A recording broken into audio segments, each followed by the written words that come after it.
Yeah. Well, all right. Like you always say, welcome, welcome, welcome. Number one sports talking D. We ain't like the Falcons, we won't blow the lead. Look, all we talk is who that, who got cut and who back. Rookies in the vets, players you should look at. It's the sports coma, you don't wanna miss it. Got the pre-game, party, post-game statistics. Get a visit from Sway, maybe DC or 5. It's the hottest thing smoking, Big Q and the guys. Go to YouTube Live, make sure you subscribe. Interviews inside the Saints locker room high. Talk to Drew, Jordan, Zach, Peyton, New Orleans, who that nation. Best believe when I say we bleed gold and black. Ain't a miracle or rivalry could ever hold us back. No, Beastquake, Bounty Gate, let the truth be told. It's the sports coma, all we know is say Super Bowl. Yeah. You're listening to the Sports Coma with Big Q and the guys on the PRO Media Network. Who that fam? What's good, fam? What's going on, man? What's hood to the family in the building? What's good with the family members? Good to see you in the live stream, fam. Big ups to the fam in the live stream. It's going down, Sports Coma on a big ass Tuesday. So shocking the hell out of you. I mean, let's get it cracked, man. We got a lot of stories to talk about, man. I know it ain't exactly Wednesday. I usually traditional Wednesday show, but sometimes, man, you gotta throw a curveball in there. You know what I mean? What up, fam? Good to see y'all all in the chat. Big ups to all my black and gold family in the building. The Sports Coma Great Saint Tank members. The Great Saints Think Tank is in full effect, baby. It's good to see all the family members in the building. Big ups to my dog, Big Smoke Dog in the building. What up, Smoke? Dada in the building. GM Kev. What up, Kev? Dallas Allen, who that to your family? I see you. Dominic Evans, who that to you, Dominic? LaShawn, what up, LaShawn? Good to see LaShawn as well. Torrey Shepard Sr., who that to you, Torrey? I see your family. Jason King, what up, Jason? How you doing, fam? And let's see, Zoe, my goodness. What up, Zoe? He says, what's down, Big Q? From the 7th Ward, hardhead for life, but repping in Vegas. You heard me. I hear you, Zoe. Big ups to your family out there doing your thing, bro. Still keeping the New Orleans, baby. Big ups to you, Zoe. Javier, what up, Javier? Good to see you in the chat as well, family. Who that to you? Elite Goods. What up, Elite Goods? Who that to you, fam? Jason say, yo, Q, hit us with the Uncle Q voice one time, bro. Yeah, baby. The Uncle Q voice. The Uncle Q voice, which one is that, Jason? You talking about Reverend Saint? That's what you talking about? That's what you talking about, Jason? Reverend Saint? Yeah, baby, let me tell you something, baby. Good to see this family members in the building, baby. That's what I'm talking about, baby. Who that, baby? To all the great black and gold members in the building, baby. to all the great Saint tankers in the building, baby. Good to see you, baby. Repping the city, baby. Repping the Saints, baby. Big ups to you, baby. Who that to you, baby? Thank you, Reverend Saint. Appreciate the Reverend jumping in there, talking his bit right quick. Good to see the family. I know it's not exactly Wednesday, family. Who that to all the Black and Gold members chiming in the building. We're going to hit you with number 94, the Sports Coma Live, TSC Live Edition, number 94. You heard me, we're in the building. And we got a few news items we're going to go over with the family members in the middle of the week. Of course, a lot of stuff to talk about I want to share with the family members. A lot of news, man. You know, and this is like right around the time when people feel like they don't really have a lot to talk about dealing with the Saints. But for whatever reason, the Sports Coma, the Great Saints Think Tank, it's just always pouring out with something to talk about. You know what I'm saying? So we keep it, we always have something in the conversation spewing out. We got something to talk about, even when most don't. You know, we don't have to just force something. It's just organically here. And when you're dealing with the Saints, the kind of off season they have, dealing with all the stuff that they're going through with the church scandal and the hiring of the coaches, the combine coming around. Finally, now the thought process on whose contract should be renewed and who should be let go. The quarterback debacle that started with Drew Brees, Teddy Bridgewater, Taysom Hill, that lingered during that dull period. So we've been fortunate, even blessed, I say, to have a lot to talk about for the Saints coming into this season. You know, with all the uncertainty around key positions on the team. But anyway, despite that, man, we still able to come at you with some really good news. So I'd like to say, once again, big ups to all the family members in the building joining us on our surprise stream. I know usually Wednesday is our day when we jump off the porch and talk Saint talk to you, but we had to switch it up because I felt like this time around, man, this could be a really good opportunity to jump in there and talk with the family about the latest events going on in the Saint Nation. Jesse Jackson, who there to your family? I see you, Jesse. Good to see you in the live stream as well. Big ups to the family members chiming in. Please hit the like button upon entry, family. If you're listening to the show, please hit the like button. Smash the hell out of the like button, if you please. But in episode number 94, the Sports Coma Midweek Edition, as you can see the thumbnail there, we're going to be talking about several topics dealing with the Saints. Combine news. You know, of course, Cam, if y'all hadn't heard about Cam, what up, Paul? How you doing, Paul? Big ups to Uncle Paul in the building. Saints made several moves as well in terms of hiring a coach, and then we're looking at the stuff dealing with Cam, the scouting combine stuff that you hit you with. Who that to you, Edward Green in the building. Who that to you, Edward? I see your family in the chat. Big ups to you. Feel free to hit the like button, family members, if you please. Helps out the show exponentially in a major capacity. So without further ado, I'd like to welcome all the Great Saints Think Tank and the Black and Gold family members, the Sports Coma family members by saying, welcome, welcome, welcome. You're now rocking with the Sports Coma with Big Q and the guys, and we have intense, entertaining, educating, and enlightening sport talk from your favorite sports family. I'm Big Q, hitting you with number 94 of the Sports Coma Live, entitled The Midweek Show, which is basically Saints news and notes from the Black and Gold that is happening thus far. Now, this is kind of going to be a replacement for the Wednesday show. I usually do it on Wednesday, but this will probably be a little bit better for me to implement. So without further ado, I'm going to just jump into some of these stories, family, and start the ball rolling like this. Now, we're going to start with, let's see here. I guess we could start with, hold on here. I guess we could start with this. The Saints, this is one of the latest items here. The Saints adding a Maryland defensive pass game coordinator to their staff. This is something that I want to talk about with the Black and Gold Nation. Of course, with this move, and I'm going to go over this article with your family, and the key to this is that the Saints are addressing some positions. Now, you know, of course, only 2 positions were vacated by this past defensive staff. I went with the season. You thought pretty much that a lot of other players would go and leave as well, but basically what this was, the only really defensive people you had to replace was the linebackers coach Nolan, who left to become the DC for the Dallas Cowboys, and ultimately what was that they just elevated the assistant coach Hodges to replace him, to keep that familiarity going. Pardon me. Now, this edition, the latest, they're adding this former Maryland defensive pass game coordinator, they call him, Corey Robinson, to the staff. This is from various reports, and they're saying that he will fill the vacancy left by defensive assistant Lee Torrance, who accepted the position with the Jets last month. Now, this represents Robinson's fifth new position, as in many years he coached cornerbacks in Toledo, University of Toledo in 2016, and then the next year at Temple.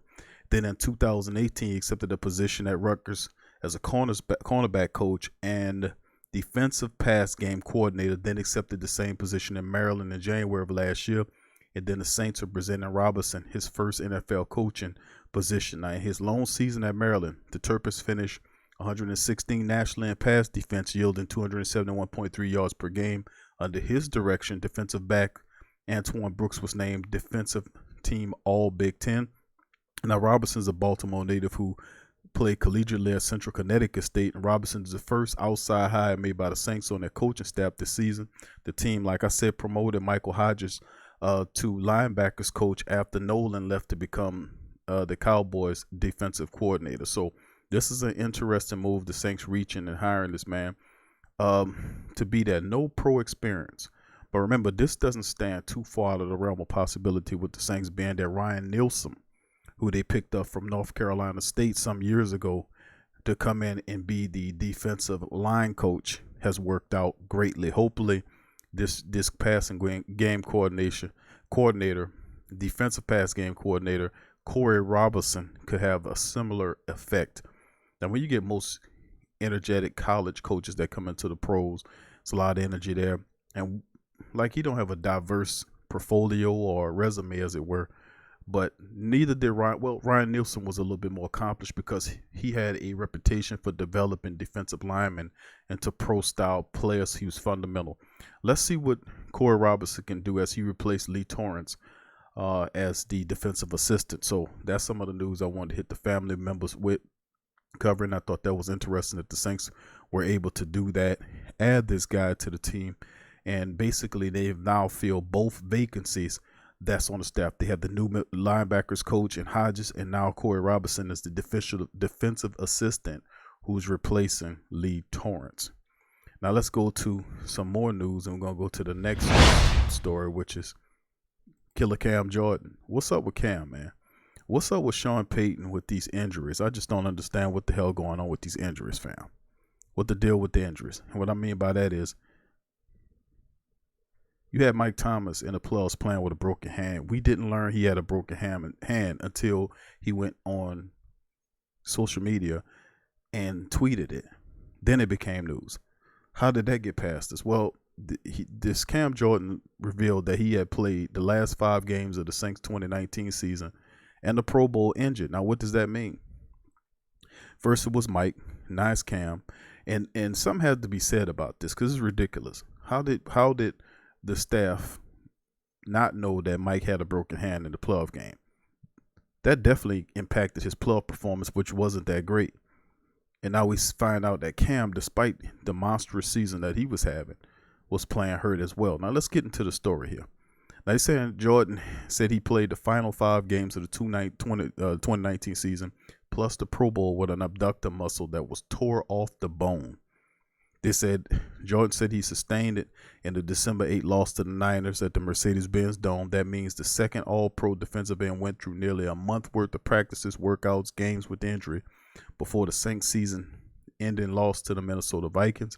And they said Jordan said he had core muscle surgery 2 days after the Super Bowl and should be recovered by camp. This coming from Mike Silva, who said Cam played the final game. And this is broke by Silva, a reporter. Now, Jordan never came out of the game versus the Niners due to the injury, according to the NFL game statistics and information system data. He did, however, make it to the team's injury report on December 12th ahead of the team's Week 15 matchup with the Colts, missing the practice with an abdominal injury. And I remember that. He did not appear in any of the Saints injury reports for the remaining 4 weeks of the season. He finished the season with 53 tackles, 37 of which were solo. He had 16 assisted, a career high 15 and a half sacks, a fumble recovery, and in the stretch of games he played after getting injured, he amassed 10 total sacks and 10 total tackles and 3 sacks. So Very strange. You had an abductor injury from Cam and then a broken hand by Mike Thomas. These are two of the Saints' pivotal role players or stars on the team. Without these guys, they let you severely lessen the chance to win games without Cam Jordan and Mike Thomas. This is really strange. Played the last 5 games of the regular season, the playoffs, and the Pro Bowl injured with the muscle completely tore off the bone. He had the surgery. We're gonna move forward, but man, that's something though. That's something. Really, it is, man. All right, let's just keep it going, fam. Let's go to the next one. We're gonna bring it to college now. We're gonna talk about the move of Grant Delpit now. Of course, there was a story out about Grant Delpit saying that the Saints met with Grant Delpit. Saints actually met with Grant Delpit. Now, I just did a mock draft, and a lot of family members, if you haven't seen it, I'm gonna make sure that when the video go final, I'm gonna link it to, here so you could be able to see it. But Grant Delpit was a guy that the Saints actually sat down and talked to. And people were like, why the hell would the Saints talk to Grant Delpit? For obvious reasons. Marcus Williams is terrible. I ain't gonna say terrible, but I mean, could you see the Saints in a year giving Marcus Williams a contract? I mean, I wouldn't abide by that, man. Marcus Williams, no. Absolutely not. We can't have Marcus Williams with a contract. We can't give Marcus Williams a goddamn contract. Forget that. I mean, he takes poor angles. He has serious issues in terms of getting. It's a laundry list of different things with this guy. But anyway, the Saints met with LSU prospect Grant Delpit at the NFL Combine. Now, this is per report by Larry Holder. Said Delpit was one of 40-plus players the Saints formally met with at this year's Combine. Teams are allowed 45 such interviews, but events logistics mean that they won't always meet that limit. Now, wide receiver is the popular pick for the Saints' most pressing roster need this offseason, but safety cannot be overlooked. This is what we're saying with Von Bell hitting into free agency. Keep hearing various reports saying Von Bell could possibly return. But the issue is this. Von Bell most certainly, to be honest with you, Von Bell most certainly is, in my opinion, is not coming back. Chauncey Gardner-Johnson is on the team. He's a 4th-round draft pick who the Saints really won't see. I want to see him there. And then, of course, the Saints have so much amount of money that they want to have. Von is a good player, but I just don't think. The upside is with Chauncey Gardner-Johnson. Come on, let's just keep it real. But I wouldn't be upset if they did bring him back, but get rid of Marcus Williams. I think Marcus Williams just needs to go. I done seen enough of Marcus Williams screwing up the Minnesota Miracle, the grabbing of the face mask of Kittles against the 49ers, countless bad angles taken, burnings, poor tackling. It's just a number of things with the kid, and I don't think the Saints, if they talking to him, they could just be talking. They talk to everybody, they could. But if you see a guy like Delpit fall to you, like in a mock draft, if Grant Delpit falls to the Saints in a real draft because he just happens to slip, somebody's gonna slip down there. You're gonna get a top 10, top 15 talent that might fall to you because other people are taking quarterbacks, running backs, wide receivers. Supposed to be almost 8 or 9 receivers taken before the Saints pick. There's a big need for wide receivers, plus people moving up to make plays on 4 or 5 quarterbacks that'll be available. So a lot of stuff is supposed to be twisting and turning in the draft at that time. If, let's say, for instance, Pitt does fall to you, you're going to take him. And where would he go? Chauncey Gardner-Johnson obviously would occupy one slot. And, of course, Dennis Allen is the only guy that's in love with Marcus Williams. I'm not crazy about Marcus Williams. You know what I'm saying? He could show me something different coming up this next year. Maybe he can iron out the wrinkles of all the foolishness that he goes through. But, man, I'm just so done with that guy. So I'm not really if Delpit fall for him, I tell him take him, man. And then if Marcus Williams wants his damn position, have him battle it out with a real safety named Delpit. Come on now. Plus the LSU guy. Come on, man. We got this here. If Delpit's there, you better take him. That's my synopsis on it. Y'all know how I feel about that, man. Anyway, let's keep it moving, family. We're going to go on to some free agent news here. Next thing we're going to drop on is the free agency news dealing with Jamie Collins. Now, this is an NFL rumors expected to pursue Jamie Collins in free agency. Now, the good news is the New England Patriots got value out of him in 2019. The bad news, they might be able to say the same in 2020. Now, he's 30 years of age, and he was due to enter the free agency market, and the New Orleans Saints are the team that's looking at grabbing Jamie Collins. Now, is this a good move? Is it a good move for the Saints to look at getting Jamie Collins, former New England Patriot linebacker and Cleveland Brown linebacker Jamie Collins, who's been super productive? He had a few injury histories here or there, but the Saints could definitely get him and pair him with Demario Davis. He's a guy that doesn't have to leave the field. He could play sideline to sideline. He's really intelligent. But the issue with Jamie Collins is injuries. Could be there like a Demario Davis. Now, New Orleans Holder writes, and this is coming from Larry Holder again, Stephen Holder from The Athletic, who's saying that a history of signing linebackers and free agents could free up about $8 million in cap if they release Kiko Alonso, which they will. And some say $8 million, some say $6 million. Between $6 to $8 million, they'll free up. And I think it'll be an injury settlement with Kiko Alonso. It's a shame, but that's probably what's going to end up happening. And the move could allow the Saints to pay that for Collins, who made just over $1 million last season, but should commend a raise after posting career highs in sacks. He had 7 sacks last season and 3 interceptions. He had 7 pass defenses on the Patriots defense. So he's a very intelligent player, very productive. And you could pair a guy like that with Demario Davis, and he probably would end up paying him $2 or $3 million to have a Jamie Collins here. But I actually like the move. I think it's an upgrade over A.J. Klein, one of my favorite Saints. I think Jamie Collins will come in. He'll pair well with a guy like Demario Davis, 2 nasty linebackers going sideline to sideline. I think that's terrific. I actually love the move. I think it's a smart move. So the Saints looking at improving the defense through the linebacker position, not necessarily looking at the draft to do it, but getting some guys that have been in the heat of the battle, and Jamie Collins is most certainly that guy. So I'm not adverse to that move. I actually like that move. You know what I'm saying? So let's move to the next item here. Now, this that I've arranged for you family members, this is a list of all the people that the Saints have met with. This is what the Saints have met with, their list. This list has not been shown. I've been looking all over the line. I had to really dig deep to find this list just to show the family members who the Saints talk to. And we'll go down and look at the list. And you look at it from the top to bottom. You got a defensive tackle out of West Georgia. Then there's Zach Baum. He's the linebacker from Wisconsin. Hosea Courtney, the defensive tackle. You got Michael Danner from Michigan. Courtney Davis from Texas A&M, wide receiver. A lot of wide receivers on this list. A lot of Keith Galvin from Florida State. Jordan Glasgow is a safety from Michigan.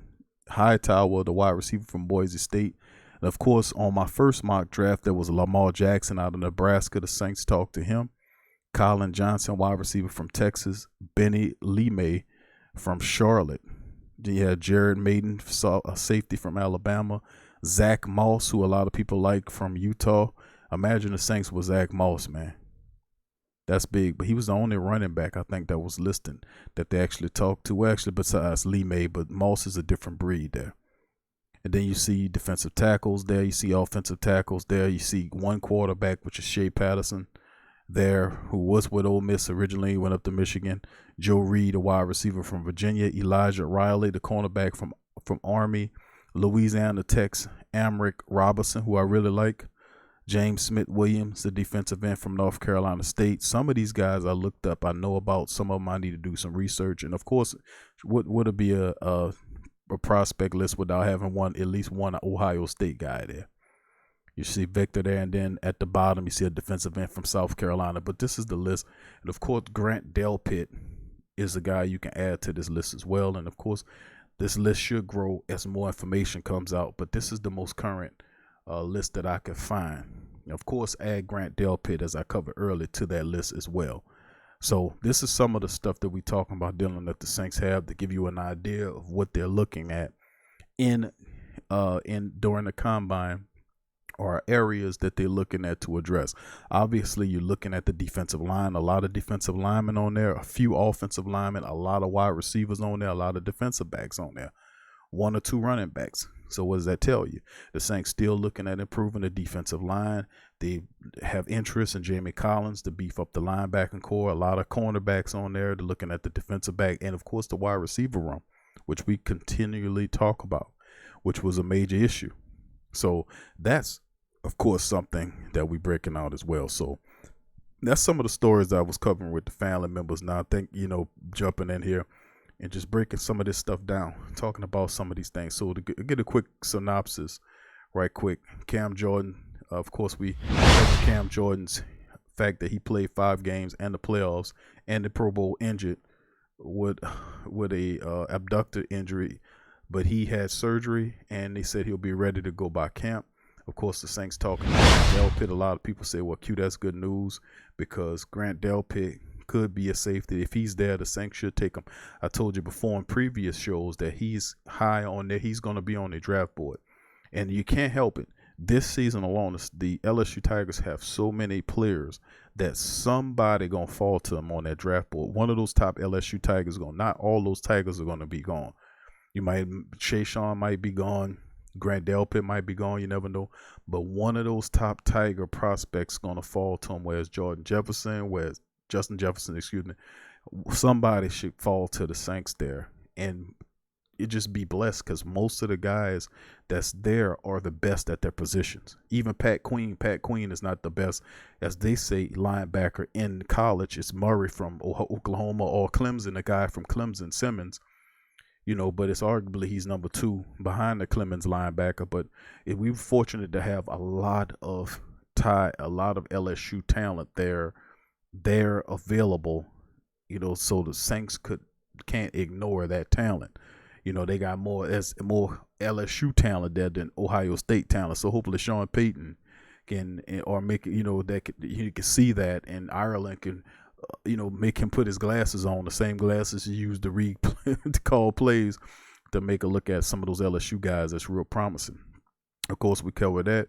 We talked about the defensive assistant that the team has just added to replace Lee Torrance. His name is Corey Robertson. So we bring him in here, and he has some collegiate experience, no pro experience, which is okay because Ryan Nielsen went through the same stuff. And then, of course, we talk about the fact that the team is looking at adding linebacker Jamie Collins, who's been with the Patriots and the Browns, very productive player. He's seen his share of injuries, but he was pretty much healthy last season, pretty effective.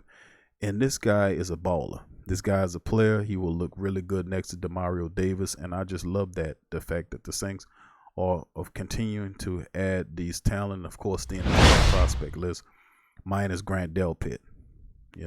Not too happy to see Shea Patterson on there, but Lamar Jackson, I kind of expected that would be the dude. A lot of people like him. He's big. He's physical, 6'3", and you need big cornerbacks like that. Imagine having a guy like that the Saints can groom into something next to Marshawn Lattimore. I mean, they got to be looking at that. And, of course, the Saints need to pick up some more draft picks as well. That's something that I think probably in this draft they might end up doing. And it might be so much as trading back 1 or 2 or 3 picks in the first round to three back in the first round from 24 to possibly 27 or 28, getting an additional first rounder and perhaps a second or a third round pick, just acquiring extra picks for this very rich draft, because the free agency market is not really popping. Once the quarterbacks go on a few people, it's going to get second tier really quick. So it's not a deep free agency, and it's not a really exciting free agency period that's going to go on. But the draft is where it's at this year, and I think a lot of people recognize that. So big ups to the family members joining us in the live stream, man. Good to see a lot of the beautiful black and gold family members in the building, man. Joining us in the live stream. Let's see who had Joey and Isabella. Good to see you, Joey. Greg CTC, I see your family. Who that to you? Scoob, my dog Scoob in the building. Who that to you? Scoob. And the rest of the family. Who else we got here? Tyra, good to see you, baby. Sean D, who that to your family? 985J in the building as well. Good to see you, fam. And all the beautiful black and gold family members in the building chiming in. Revolt from my dog Revolt out in Georgia. Big ups to the family members. Edward says, I heard that, Q. You said that George Jefferson. Mama said George Jefferson. Did I say George Jefferson or Jordan Jefferson? I said Jordan Jefferson, fam. And that was supposed to be, Jordan Jefferson. I said Justin Jefferson, not George, whatever. Anyway, good to see the family members in the building. So, a special surprise stream. So, family, feel free to chime in, man. Good to see y'all in the chat. But this is some of the stories that we're covering on tonight's show that I want to bring before your attention. And, of course, now we get an opportunity. I want to give the opportunity to the family members. We're going to open up the live lines and see if the family members want to chime in and speak truly. And we'll chime in and see if the family let the family chime in on the live line. We'll open it up and we'll take calls here. Hold on just a second, fam. Let me here get it. Make sure it's right. Give me a second. I'll open up the live lines for the family members can call in. Of course, it's not gonna be an extremely long show tonight, family. I'm just dropping it on you, but I will take a few calls from the family members tonight. So let's start it off. Hold on here. Let me get the lines open here. All right. We got the lines open, families. 504-475-4482. Saints related questions, concerns, comments, dealing on some of the topics, dealing with the scouting combine, the question dealing with free agency, Jamie Collins, how about the new thoughts on a new defensive assistant coach that was signed, Grant Delpit as a possible safety that the Saints are looking at, and of course the injuries of Thomas and Cam Jordan. Is it cumbersome or burdensome to know that these guys are hiding these type of injuries? A broken hand, not small little issues either, like a sore wrist or something. We're talking about broken hands and muscles torn off the bone. This is really disturbing type crap, man, So anyway, James Taylor, who that to you? Good to see you, family. Big ups to you, bro. Smoke said, what I miss? Ramsey, what up, Ramsey? Big ups to you, Ramsey. Good to see you in the chat as well, family. Good to see the family members in the building. But yeah, family, the live lines are open. We're going to open them up tonight. 504-475-4482. 504-475-4482. Quick live stream in the building, family. Just dropping it on you. And a lot of stuff to talk about. Like I said, Jamie Collins story was interesting. I wasn't anticipating the Saints looking at linebackers like a veteran linebacker, right? A tier member.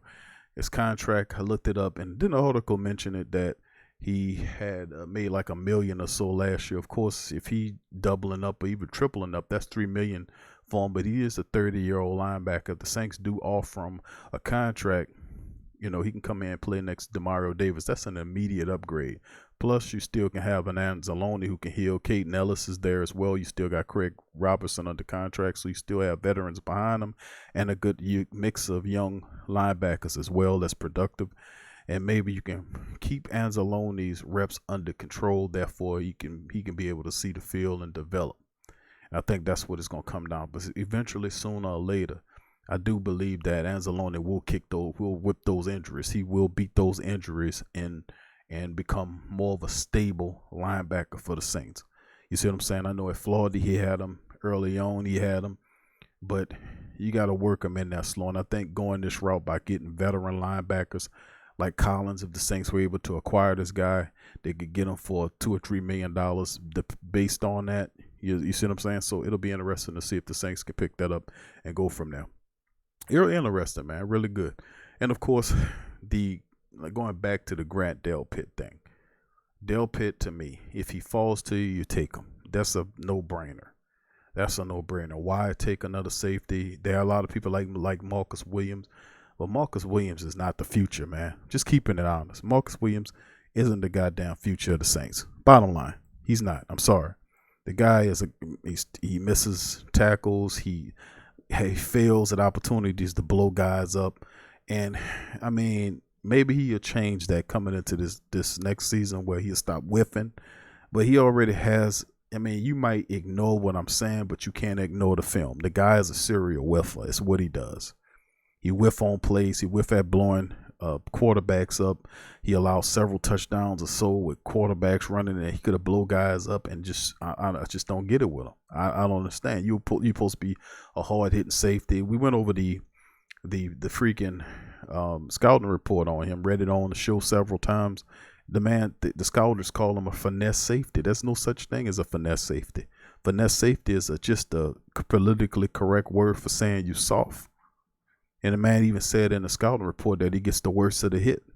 Now, how are you a hitter or a safety and you getting the worst of the hit? I just don't understand that. It's just you just running into people. How you a safety? You just running into people and getting the worst of the hit. I just don't understand that, man. I just don't get that. That don't sink in my mind. The scouters called you a finesse safety, man. You soft. But I mean, Grant Delpit isn't. So maybe the Saints have been listening to what we've been saying. Dennis Allen likes him because he said, well, he led the team in interceptions last year. It's because I ain't gonna even get into it. But it's just what it is. Delpit, if he's there, you take him. He's an upgrade over Marcus Williams. He has a higher ceiling to me than Marcus Williams does. It's just what it is. Anyway, family, we're getting a call here. Let's check out, see what we get. What up, fam? Thanks for the call on Sports Coma, who I'm speaking with. What's up, fam? How you doing? Chilling, bro. What's up, Smoked Up?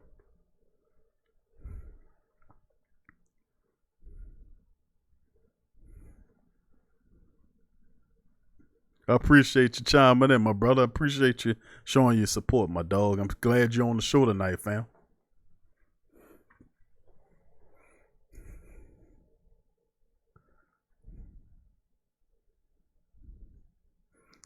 I mean, they got several reports indicating that Collins is interested. The Saints are definitely interested. And the truth be told is the money is really cheap. He was getting paid like just over $1 million with the Patriots last season, and they expected him to have an increase of that. And they're saying anywhere between possibly $2 to $4 million per season for Collins. Not bad for a 30-year-old linebacker, bro.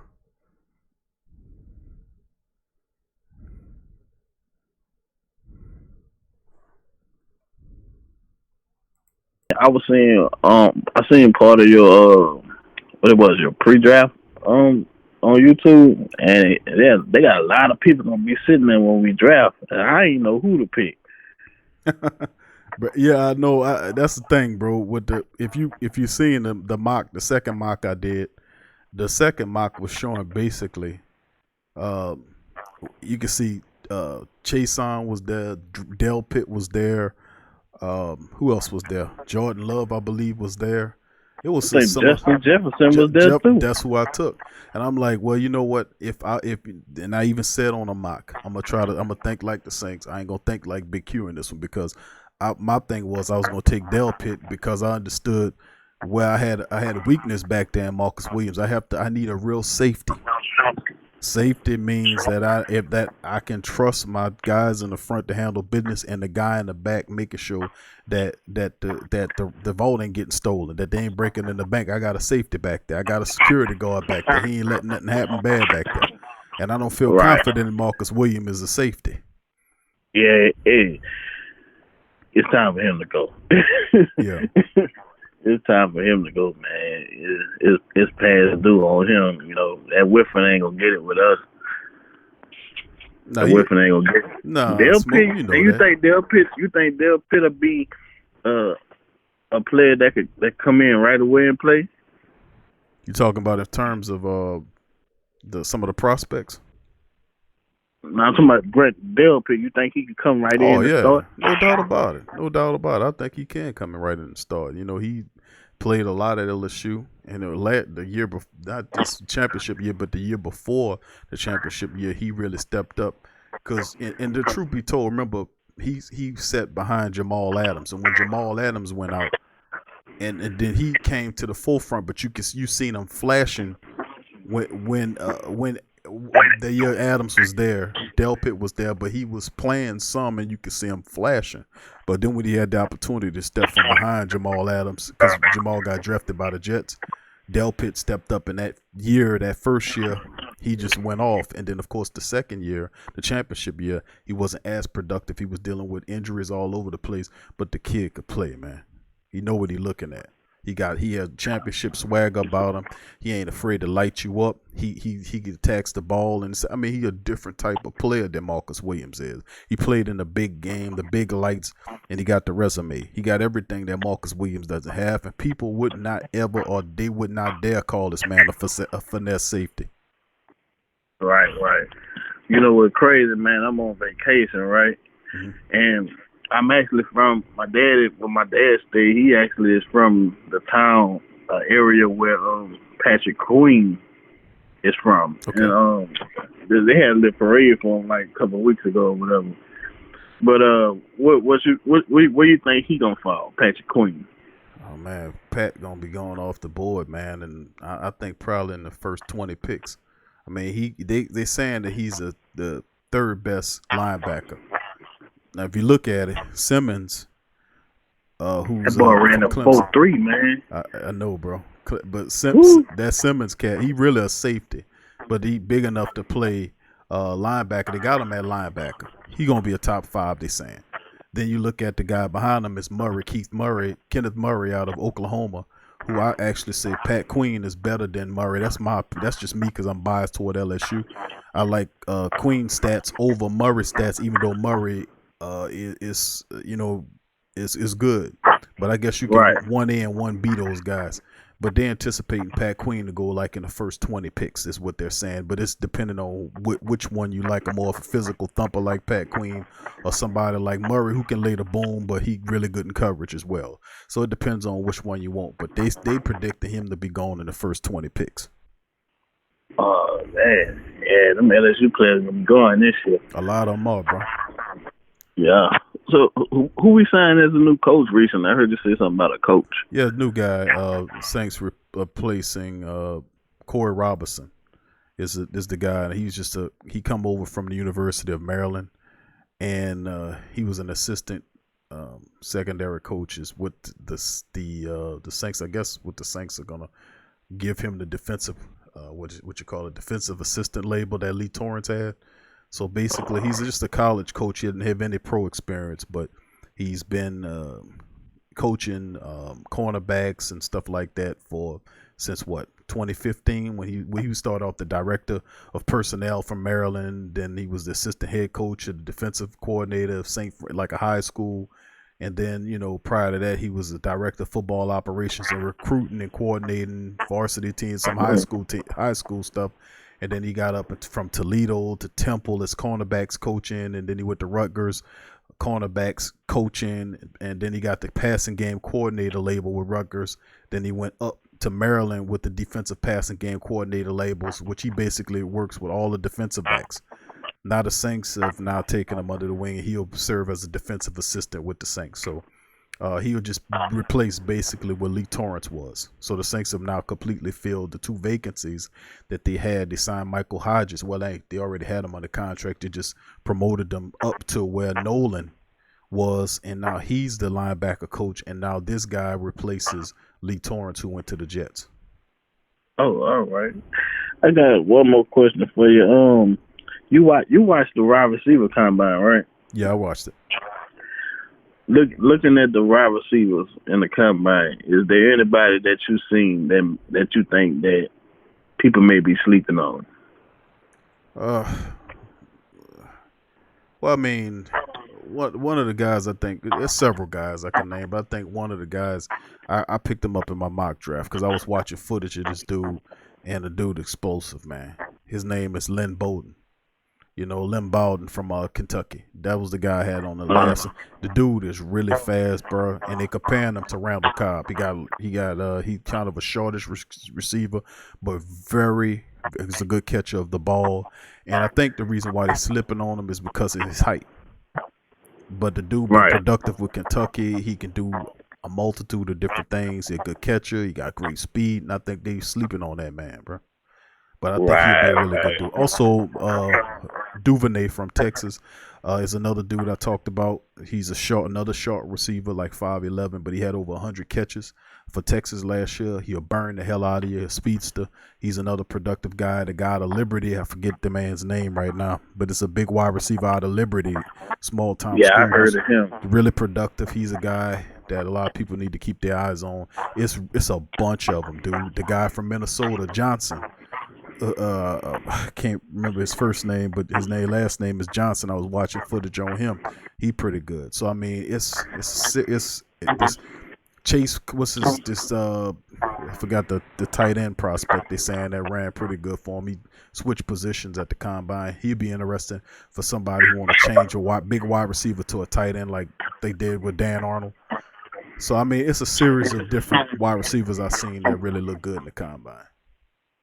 Right. I seen one that I don't really hear anybody talk about, man. It's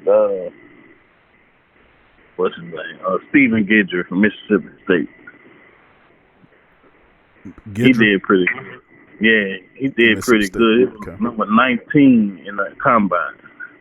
I'm gonna have to look him up. I don't remember the kid from Mississippi State. I'm gonna have to look him up again. But it was a bunch of them, man. Yeah, he ran pretty good. He did pretty good. I checked him out. Man, I think he's a sleeper. But yeah, other than that, I think it's loaded, man. I just want to get on here and holler at you, Q, because I ain't holler at you in a minute, man. I appreciate it, Smoke Dog. It been a minute, my dog. I appreciate the love, bro. I appreciate hollering at your dog, bro. Oh yeah, man, for sure, man. I'm gonna be at that We That Wings tomorrow, bro. You going over there? Yeah, I'm that tomorrow, man. That was up, bro. Brother man doing the big Till is one of our one of the good family members, man. And big ups, and we support the brothers our own, bro, any chance we can get, bro. So I go to Weedats before I even give Popeyes a thin dime, bro. Thanks for taking my call, man. Appreciate it. All right, Smoke. Be safe, bro, and enjoy your vacation, fam. You too, man. Peace. That's Smoke, dog. Appreciate the call, Smoke. Thank you for that, man. And had a little issue early on for the family members that couldn't hear Smoke, but we was able to hash that out. But I was looking at a few of these people, man, and what up, family? A lot of family members chiming in. Hemisphere, who that to you? Sydney Cox, I see your family. Good to see y'all in the chat. Sad Scott, who that to you? Sad Scott, I see your family. Kenny Sutton, who that? Kenny, good to see you in the chat, family. I see you, fam. Let's see who else we got here, and the rest of the family members chiming in. Good to see y'all. Please hit the like button, family. Let's see. We got a few questions here in the chat. Sad Scott says, Big Q, what do you think about Jordan Scott, the defensive lineman from Oregon? I think that was that big sucker that ran that fast time, wasn't it? I want to say so. The name sounds familiar. Hold on. I happen to have my because I was watching a lot of talent, man, in that draft. Let me see if I could pull up a defensive lineman from Oregon. Let's see if I can pull him up here. What's his name? Let me see. Let me get his name again from you. What's his name? Because let's see. What's his name? Jordan Scott. I was trying to remember him. I think that was the guy that ran that fast time, wasn't it? The big old sucker. Let me see here. Let me see if I can pull him up here. Give me just a second, family. See if I can pull a man up.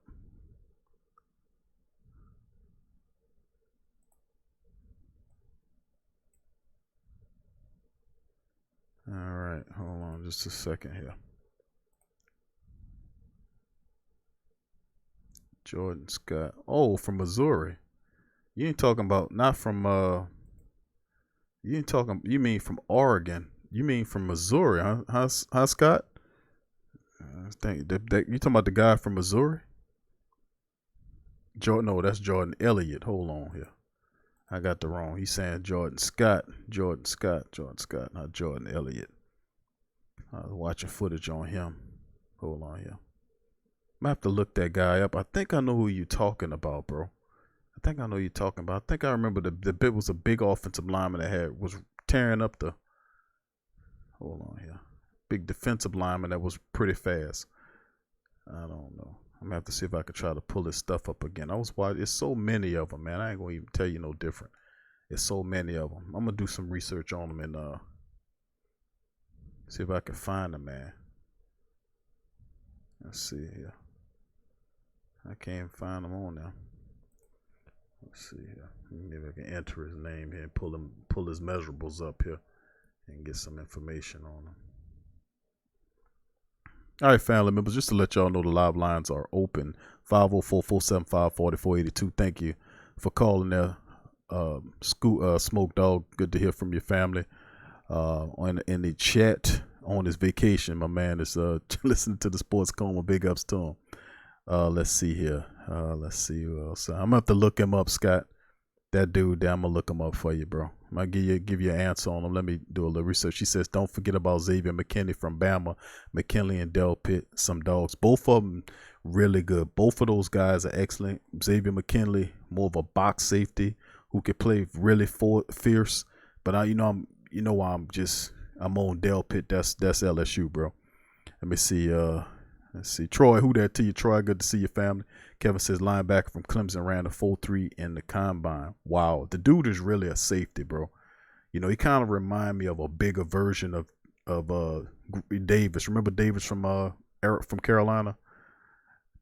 He kind of reminds me of him, the way he plays. Physical, always where he need to be. He's big, like 6'4", but he's a tweener. He really a safety. But they changing him out to play that middle linebacker, and they have Carolina taking that guy. So you lose Luke Kuechly, but get this guy in there. I mean, we just don't get no relief, do we? Toby, who that to you? Toby, I see you. Let's see what up. Dominic says draft stupid loaded. Oh yeah, that's why I said we need more picks. Kevin, let's see. Ramsey says, Q, do you have any update on the family member Derek? I still have him and his family in my prayers. Did you enjoy your birthday? Yes, I did. Thank you for asking, Ramsey. Appreciate that, cuz for asking. I had a wonderful birthday with the family, with my children, everybody. Everything's good. I appreciate the well wishing there, and much love to all the family members for that. And Derek is fine, man. Derek was on the last show. He said he was out the hospital. He's fine, bro. So thank you for your prayers. Thank all y'all for your prayers for Derek Lockett. He's safe. He's out the hospital and he's recovering. He's doing well, bro. He was on the last show. Just in case a lot of people don't remember that, he was in the last live chat and on the last live stream that we did. So Derek is fine. So thanks for asking, Rams. Appreciate it. Jesse says, Q, this draft, Saints have two receivers to play slot and run close to. Hold on, let me read that again now. He says, Q, this draft, Saints have two receivers to play slot and run close to all routes. I think I got what you're saying there, Jesse. I agree with you. Saints need multiple, and my draft took 2 wide receivers. Maybe I could have got a linebacker in there, but I was like, you know what? No, the Saints wide receiver room was so weak as far as athletics were concerned, like having guys that can actually catch the ball and have some speed, and so bad so that you needed to add a quarterback who was athletic. So I'm thinking, like, if you get athletic wide receivers, physical athletic wide receivers, there's no need to play a quarterback at wide receiver. You get what I'm saying? The reason why the man playing wide receivers because they don't have people like him in the wide receiver room. That's why you're getting beat out by a quarterback that's playing wide receiver. That's not supposed to happen. But I'm thinking if that's the case and you want physicality, which is Taysom Hill, and what he brings, he's just the wrong position.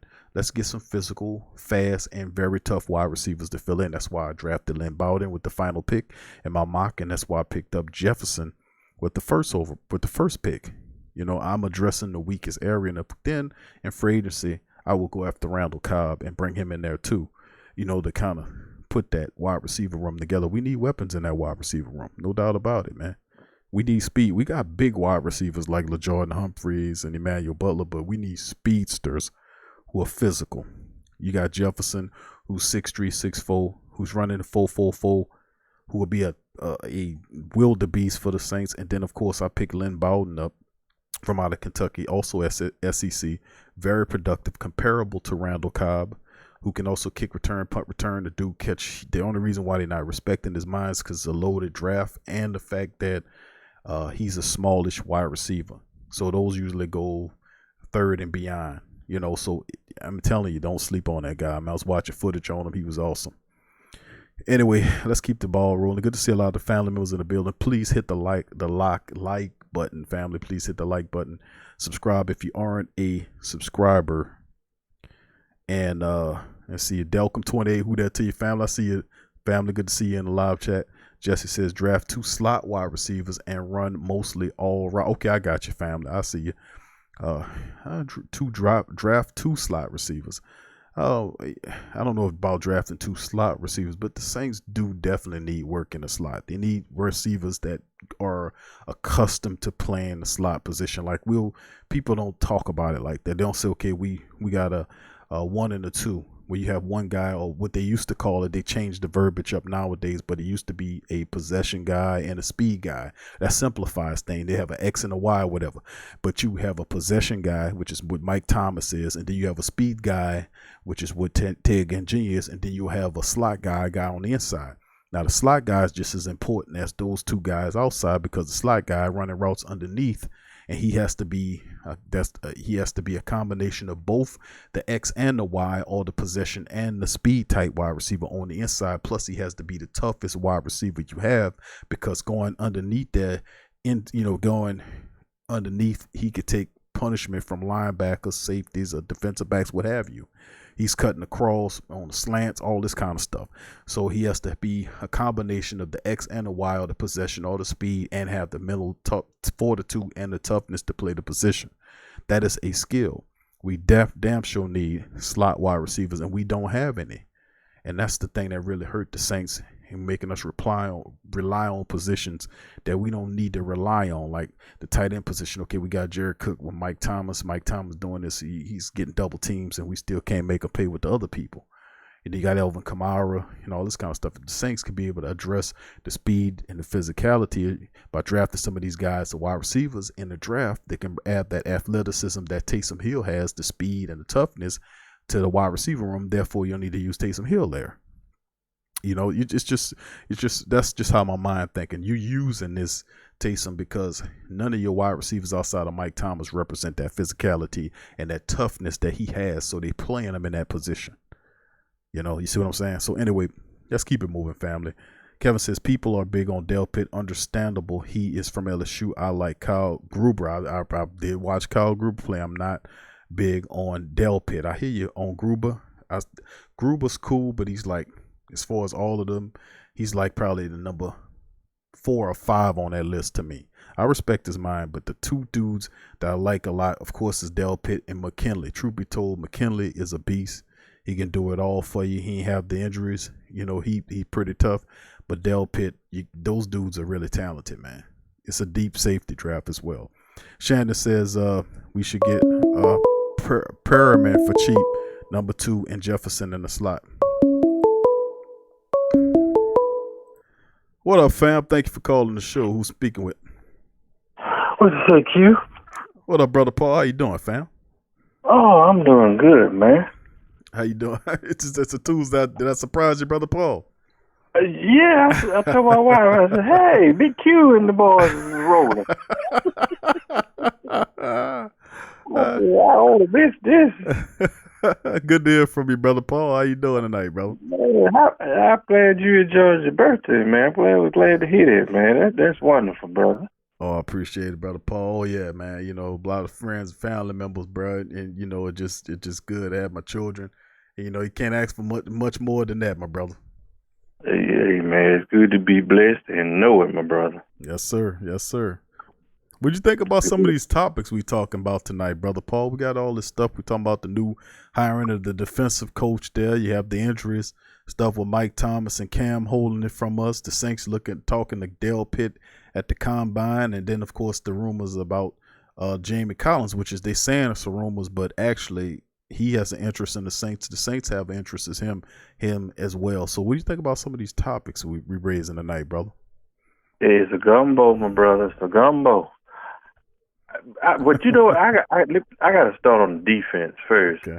Q, it was just too many games last year where the Saints defense, they might not have got to the quarterback, and there were some games that they didn't even get a sack. I know at least 2 games where the Saints didn't get a sack the whole game. Mm-hmm. But the problem was the secondary, would break down.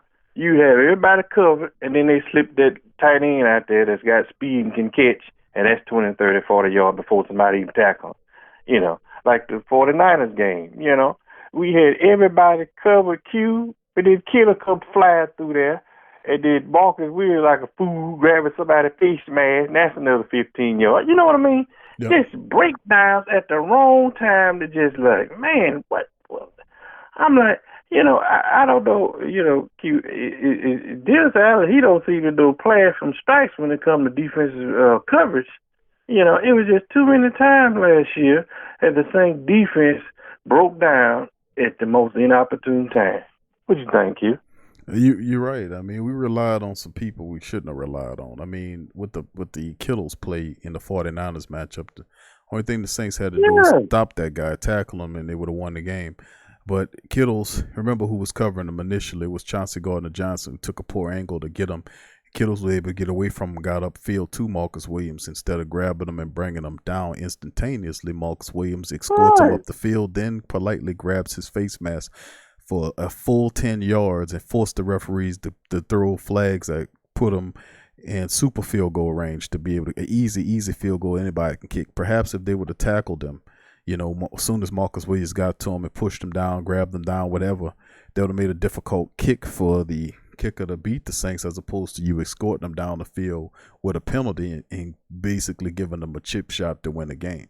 So, I mean, the safety thing, safety, is the last line of defense. They must be some of the most reliable people you can trust. And I don't feel that way with Marcus Williams. And I think that he's exhibited qualities over the time that he's been here that are just absolutely mind-blowing. Even if you would give him a pass on the Minnesota Miracle play, how do you explain that ridiculousness in the 49ers games or the many different whiff periods that he's had throughout the regular season, this past regular season? It's just what would do. And then, of course, people say he can iron it out, Q. I just think that Marcus Williams, from a mental psychological standpoint, that's a part of who he is as a player, to have these severe mental lapses in games where he commits these ridiculous, unforgivable plays that ultimately cost the Saints the games. We can't have that out of players or the position that's called the safety. The safety has to have his stuff together. He cannot give up the big plays. He's the last line of defense for the defense. And we have to have more reliable play back there. That's true, Q. But you know what? Marcus Williams, he ought to do himself a favor and just quit, because he's remembered for two of the worst plays in a playoff situation. When Diggs beat him, you remember that? Yep. And he had some help on that play, Q, and still got beat. And then Thielen, I'm like, come on, Q. All he had to do was turn around and try to make a play on the ball, Q. I think the referees would have probably gave him the benefit of the doubt. That's P.J. Williams had an opportunity at the end of the Minnesota game. Had he turned around and tried to make a play on the ball, the guy would probably have to push him in the back, which would have forced him to throw the flag. But it's just we talk. The line judge was right there watching the whole play. And it was just like 1-on-1, me and you, however this gonna go, let's do it. And he couldn't even bow up then, Yeah, that's the thing the Saints have to come down to. But see, that's the curse and the blessing of bringing back Drew Brees. A lot of people wanted a new era to start. They're gonna have to wait a year. But now you bringing Drew Brees back. The Saints have to then focus on a Super Bowl or bust mentality. Like they want to get Drew in. This is the time where we'll have a last shot to get a Super Bowl. Drew Brees playing at a high level, et cetera. And we have to be able to build this team to be able to get us there. And then we'll deal with whatever it is on the other side once we get there. But 3 years of playoff failures, that adds up to you. And that might, I don't think that'll tarnish Drew's legacy, because he does have a Super Bowl. But it do put you over the top and put you in rarefied air when you have more than one Super Bowl on your resume. Even Trent Dilfer has won one Super Bowl, or Trent Dilfer or the other guy. Those guys. That's true too. That's right. So, I mean, that puts you in rarefied air. Tampa Bay defense, and he would have had that because he had stuff around him. If it had been old Dilfer to win that on his own, it would never happen. I promise you that. Mm-hmm. Right. It's just like you say, subpar quarterback with just surrounded by some great talent. That's about what that sums up to. Mm-hmm. Made a great point on that, Brother Paul. That's the thing. the Saints have to look at all parts of the defense right now. And you notice they're talking to guys like Jamie Collins, who's a physical linebacker who got a lot of experience in the playoffs with the Patriots, and he knows what he's looking at. So, I mean, this will be a cost move because they know what they're looking at. They're not looking at the Corey Littletons or none of those guys. Those guys going to come and cost you some money. They're going to cost you some money. The Saints philosophy, they're not going to spend that kind of heavy toll. Look at the history. See, pay attention to the history, family, of how the Saints have been addressing the linebacker position over the last several seasons. Go all the way back to even at post Jonathan Vilma. When the Saints got Jonathan Vilma, they got him for next to nothing anyway. They wasn't playing Jonathan Vilma a boatload of cash. They wasn't. And when Vilma left, then they replaced, him with guys like Laurinaitis, James Laurinaitis, who was playing for the Rams all those years, who was productive. They brought him in here. He couldn't do nothing. Then you look at all the other guys. They brought A.J. Klein, who was a backup behind Luke Kuechly in Carolina. They tried to make him a starter, and they gave him a decent deal, but it wasn't nothing breaking the bank. And it's It's the same thing. They don't pay the linebackers, and people looking for them to have a splash and sign people like Corey Littleton. He's fantastic. Don't get me wrong, but these guys that we're looking for at the linebacker position, those top tiers, even a one or tier dudes like the top tier dudes, the Saints are not going to go and get that guy. They got Demario Davis, and Demario Davis was a starter, but Demario wasn't commanding no big money. I mean, he was in the tier in terms of contract and money as a guy like the rest of them, and then you look at how you pay Collins is right around the same ballpark. They have a certain ideology of how much they're going to pay certain positions. Linebacker position, they'll never pay that kind of money. They will groom those linebackers out of the draft, or they'll get linebackers similar to A.J. Klein, Demario Davis, Manti Te'o, Craig Robinson. Remember, Craig Robinson was brought in here before any of those guys was brought in here, and Craig Robinson was the guy that was supposed to come in. He started for the Saints for a little bit before he had issues. Then they brought all the rest of these guys in because everybody kept getting hurt. Then they found Demario, who's productive, and he's been the staple. So now it's the more of the same. They have an idea of how much they're going to pay those positions, and they're not going to break the bank at the linebacker position. They're just not going to do it. That's part of the problem, Q. And I'm going to tell you something about that. Scoop said Stephon Anthony, too. That's right. Stephon Anthony was a draft pick, though. The Saints drafted him with two. You remember they traded Jimmy Graham that year, and, of course, they got Max Unger in return, and they got that extra first-round draft pick, and that's what turned into Stephon Anthony. But go ahead, Brother Paul. No, Q, I'm so while you're talking, I'm thinking. So with Q, to me, it reflects on the scouting and the coach, and I even throw the front office in there because you can't tell me that the Saints can't do no better since Fajita and Chandler and linebacker. Come on now. Now that's what they had Scott Fajita and Chandler. Yeah. Now that's when the linebackers core was pretty stout. Well, they could get in there and do it, but they haven't had nothing like that since. But but Brother Paul, they got them via trades though. They got Vegeta. They were able to get Vegeta to come in on a contract. They ain't break the bank from here.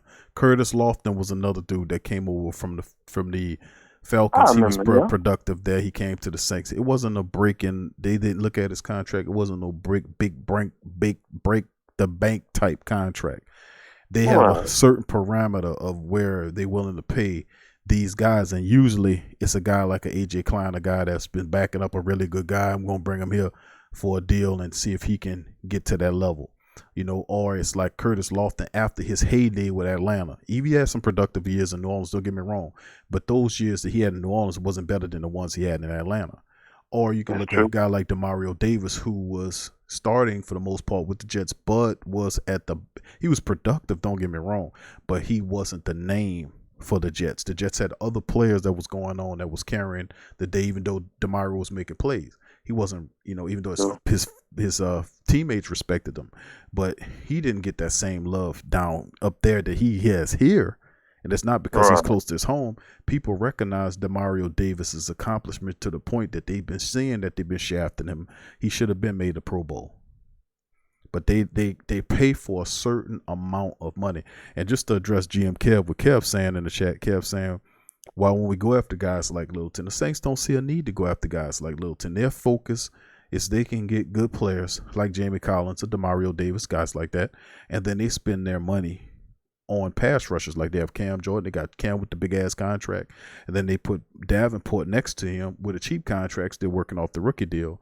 And then what they'll try to do is find diamonds in the rough. That's what the Saints do, because they're not trying to spend big money on players. They rather just develop their players, get high production out of players with cheap contracts. That's the mentality of the team. Hasn't too vastly gone away from what Tom Benson, his ideology and his principles still sit entrenched within the mindset of this platform inside of the Saints team. Even though his wife is taking on, she's a little bit more liberal with the money, but still the principles of the team is embedded within his leadership group, who he taught this is how I want it to be. Even though they'll spend a few here to stay competitive, they are adjusting and adding innovation to the traditional thinking, which is positive. But at the same time, you got to remember, the Saints are not going to spend that kind of money for linebackers on his team. They'll develop linebackers. They'll get guys like a DeMario Davis or a Jamie Collins who are very productive, come in here and give them the value, along with guys like Cam. They'll pay a pass rusher like Cam. They'll pay Marshawn Lattimore, because those are the important parts on the defense that warrant you to pay him. You got to pay for a shutdown cornerback. You got to pay for a pass rusher, at least one of them on your line, or a good interior lineman. Look at Malcolm Brown's contract. He don't have a break the bank contract either. He making money, but none of them have break the bank. There's only 4 Saints players on the team that have double digit salaries. I mean, in terms of 10 million, 12 million. Mike Thomas is about 19 million a season. Behind him is 13 million or 16 million from Teron Armstead. But it's only 4 Saints that make double digit millions on this team. And I mean double digit millions in terms of annual money. There's only 4 of them. The rest of them are in the single digits, because that's the mindset of the team. They'll pay Drew Brees, and that's exclusive of Drew, because Drew hadn't been issued this contract yet. And when he adds to it, it'll be 5 until the Saints renegotiate or hand out, take money away in terms of cut it off of the cap and then give it to you in form of a signing bonus. All that's right now is at 4.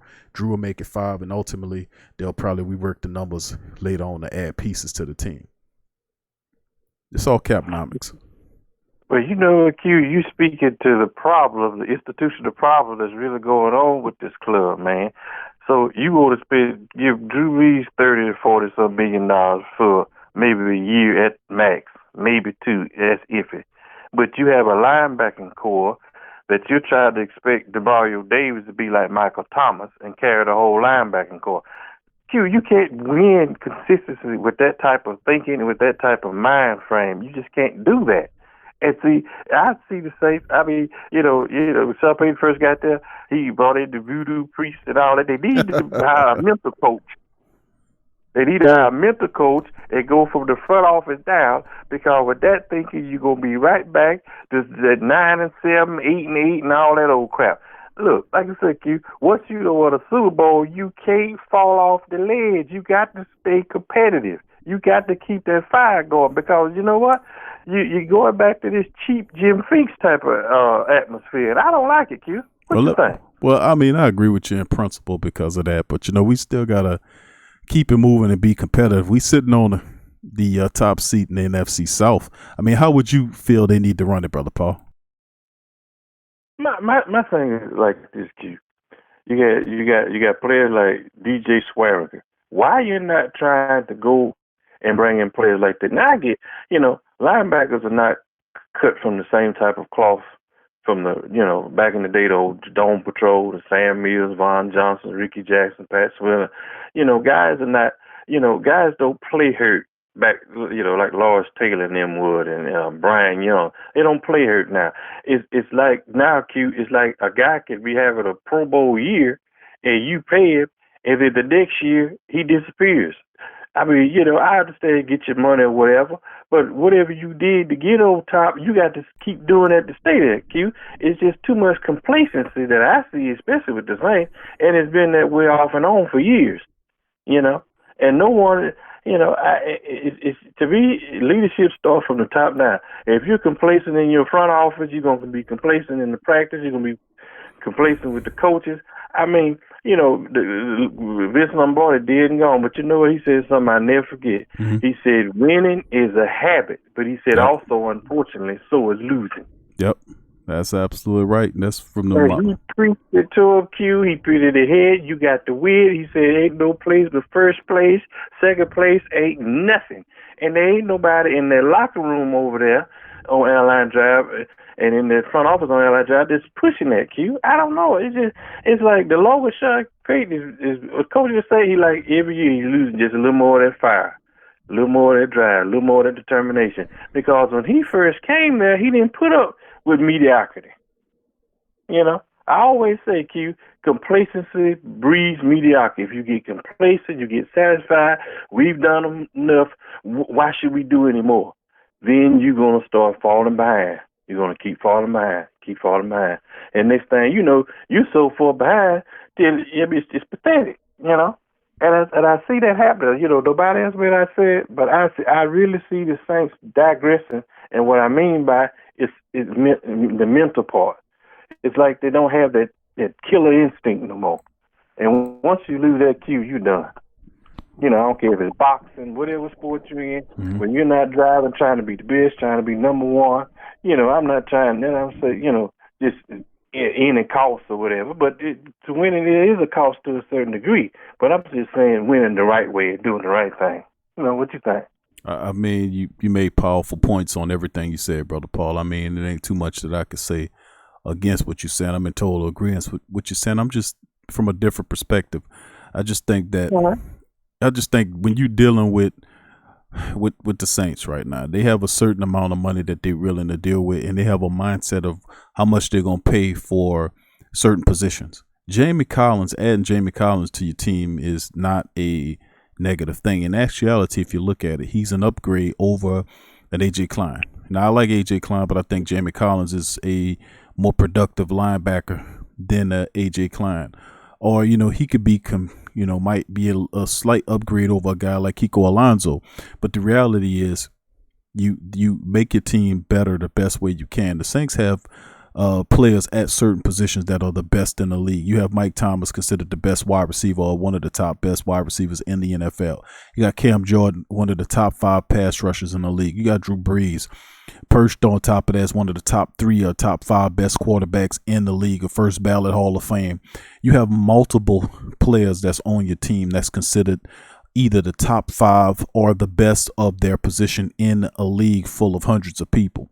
So as long as you have people like that on your team, and then guys like a Demario Davis, guys like a Marshawn Lattimore, guys like a Chauncey Gardner-Johnson, guys like a Caden Ellis, guys like Malcolm Brown, guys like Sheldon Rankins, and the guys like some of the depth positions and Ryan Ramcheks of the world, the McCoys of the world, the Armsteads of the world, guys like that who are considered top 5 in their position. The Saints are going to be there.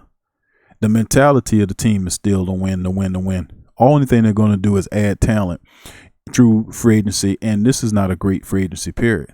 And they don't need game breakers to help them get over the hump. The problem with the Saints wasn't exclusively to talent. The Saints have been beating and stumping the ass of NFL teams for the last several seasons. They've compiled 26 wins over the regular season. So they've been dominating and decimating NFL clubs, including teams in the NFC South repetitively. So it's not an issue, almost to a fault, where the Saints will get bored during the regular season. They'll have lapses like they just didn't show up for Atlanta or the 49ers game when their coach put him in a crossfire because he wasn't doing what he was supposed to do as a coach. Or in the Minnesota game, he wasn't doing what he was supposed to do as a coach. So like I'm saying, the Saints' talent in terms of who they have is still there. This is not one of the situations where you need to make a big jump and sit down. We need to go ahead on and just make a trade and put some such stuff. You're not in those terrible situations. You're not a Jacksonville Jaguars. You're not an Arizona Cardinal. You're not a Los Angeles Charger. You're not none of these teams that's desperate like the 49ers were desperate last year when they were forced to give up a 3rd and 4th round pick for Sanders, who's a 33-year-old wide receiver. So they gave up draft capital and jeopardize picks in the future to get a guy to get them to win a Super Bowl. In essence, they got to Super Bowl, they lost the Super Bowl, so the 2 picks that they had to help them replenish to move forward, they lost. The Saints don't have to draft like that. They don't. The reality is all they have to do is add depth to key positions. And it just so happens that the positions they need help on, which is the wide receiver positions, the draft is littered with it. The draft has at least 20 wide receivers that you can bring on your team that can help you. They need depth at the offensive line. The draft is loaded with it. And then, of course, free agency, as terrible it is, you can find quality. You can find a decent depth there. You don't need to have or trade for big name players. You rework some contracts. You add some depth where you need to add some young people with the draft, and you keep it moving. We talking guys like Alvin Kamara, who one of the top 5 best running backs in the game. Whether he holds out or not, that's a whole nother story. But the reality at the end of the day is that the Saints develop 2nd and 3rd, 4th and 5th rounders into star level talent. We keep forgetting that. We keep saying, Q, we got to go get somebody. We got to go get somebody. Are we forgetting the fact that we developing a guy out of Arkansas Pine Bluff like Teron Armstead, who's a third round offensive lineman nobody knew a goddamn thing about, to a perennial Pro Bowl talent? How about Warford? We picked up Larry Warford from Detroit. He didn't had no Pro Bowls in Detroit till he came to New Orleans, and now all of a sudden he's a perennial Pro Bowler. I mean, we taking these people and we turning them into something. Let's not forget that the Saints, look what they did with Shy Tuttle. Shy Tuttle was a guy that was dealing with issues all over the place. He couldn't make it in Tennessee because of various injuries. He comes to the Saints, find him as a diamond in the rough, both him and Taylor Stallworth, and turn these dudes into depth and quality depth linemen. So I'm saying Caden Ellis, a 7th-round draft pick, was playing. He was calling plays and running the defense in preseason. I mean, this is talented people that they have. So that's what it is, man. We dealing with all these other issues, dealing around this other stuff, talking about, oh, we need to get top level free agents to come here. You don't need no top level free agents. You got enough. All you need to do is add depth behind these guys who you have and keep the ship moving. Bottom line, you retain the guys that you built up into superstars, and then you add depth smartly through the draft. You get your draft and you develop them just like you developed Mike Thomas into what he is, just like you developed Alvin Kamara to what he is, just like you developed a lot of these guys into what they is. People sleeping on that. You're thinking that we can't beat a Kansas City Chief. You know, the Saints, when they ready, man, they could take any goddamn body on. You and I both know that. I don't care who they is. It'd have been a different game if the Saints and the Chiefs would have played. Me and you both know that. But at the end of the day, that's what I'm saying. At the end of the day, we got to be able to understand that it ain't necessarily always about the talent. It's about how the people you have on your team is being used. Come on now. There's multiple layers into this. You got talent on this team. It's how is the talent being used? Case in point, you got a coach imaginative enough to take his quarterback and turn him into a running back, turn him into a quarterback, turn him into everything else. And it's just what it is, man. People don't want to hear that. They just want to go free agent for free agent. And, you know, it's what it is. But you know what, Q? I'm glad you brought up that point.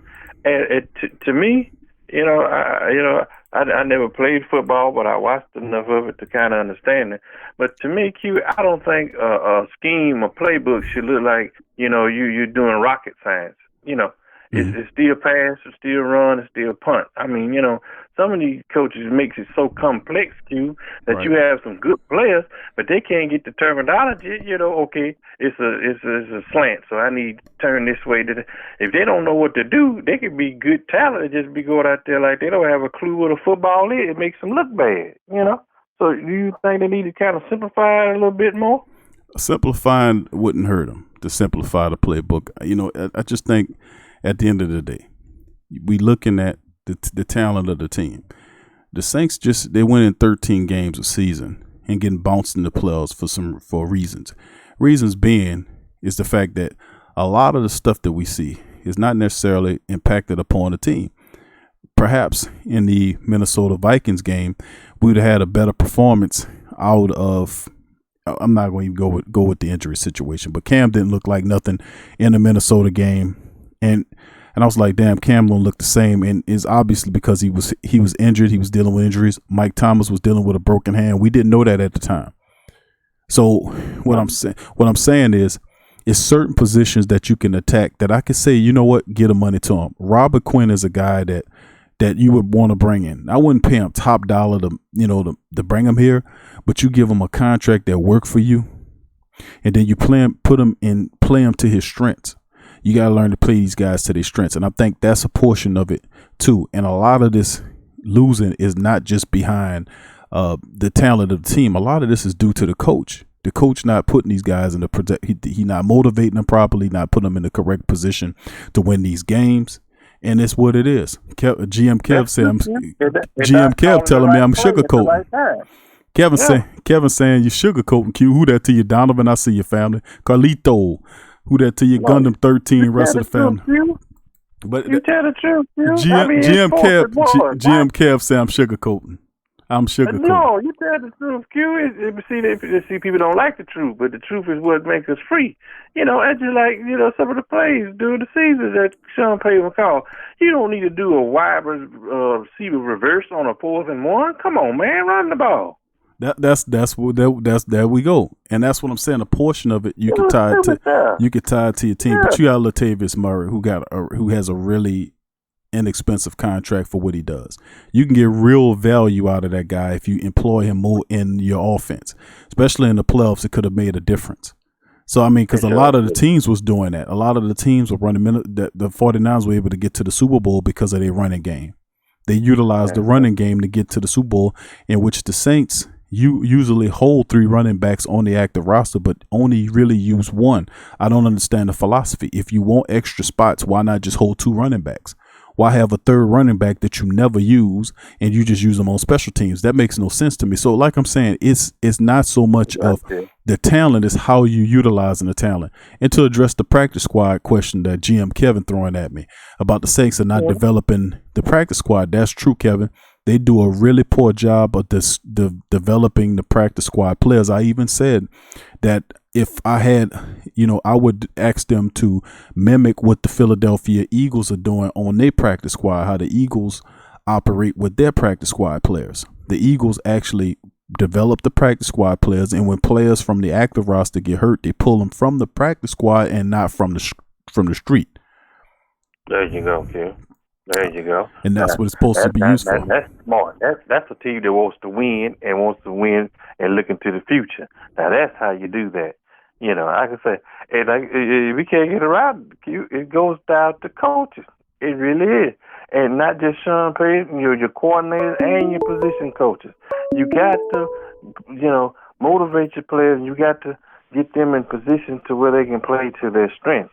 That's just like the Collins linebacker. He, just say we was able to sign him in games. If he can stay healthy, that's another thing. But he may be better at rushing the quarterback, Q. But then we can drop DeMario Davis to cover Kettle or Kelsey tight end. You know what I mean? Right.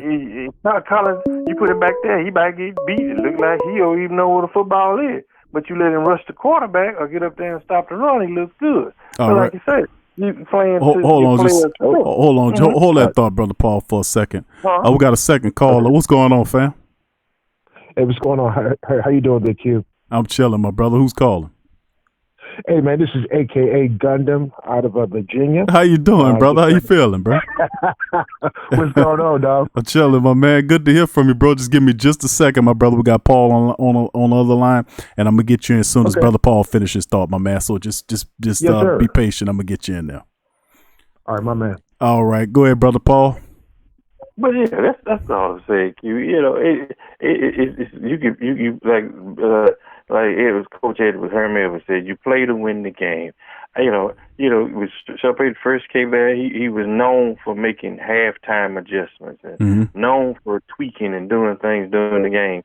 He may not have won all the time, but he made it so darn close, to where, hey, 1 or 2 plays here, we could have won.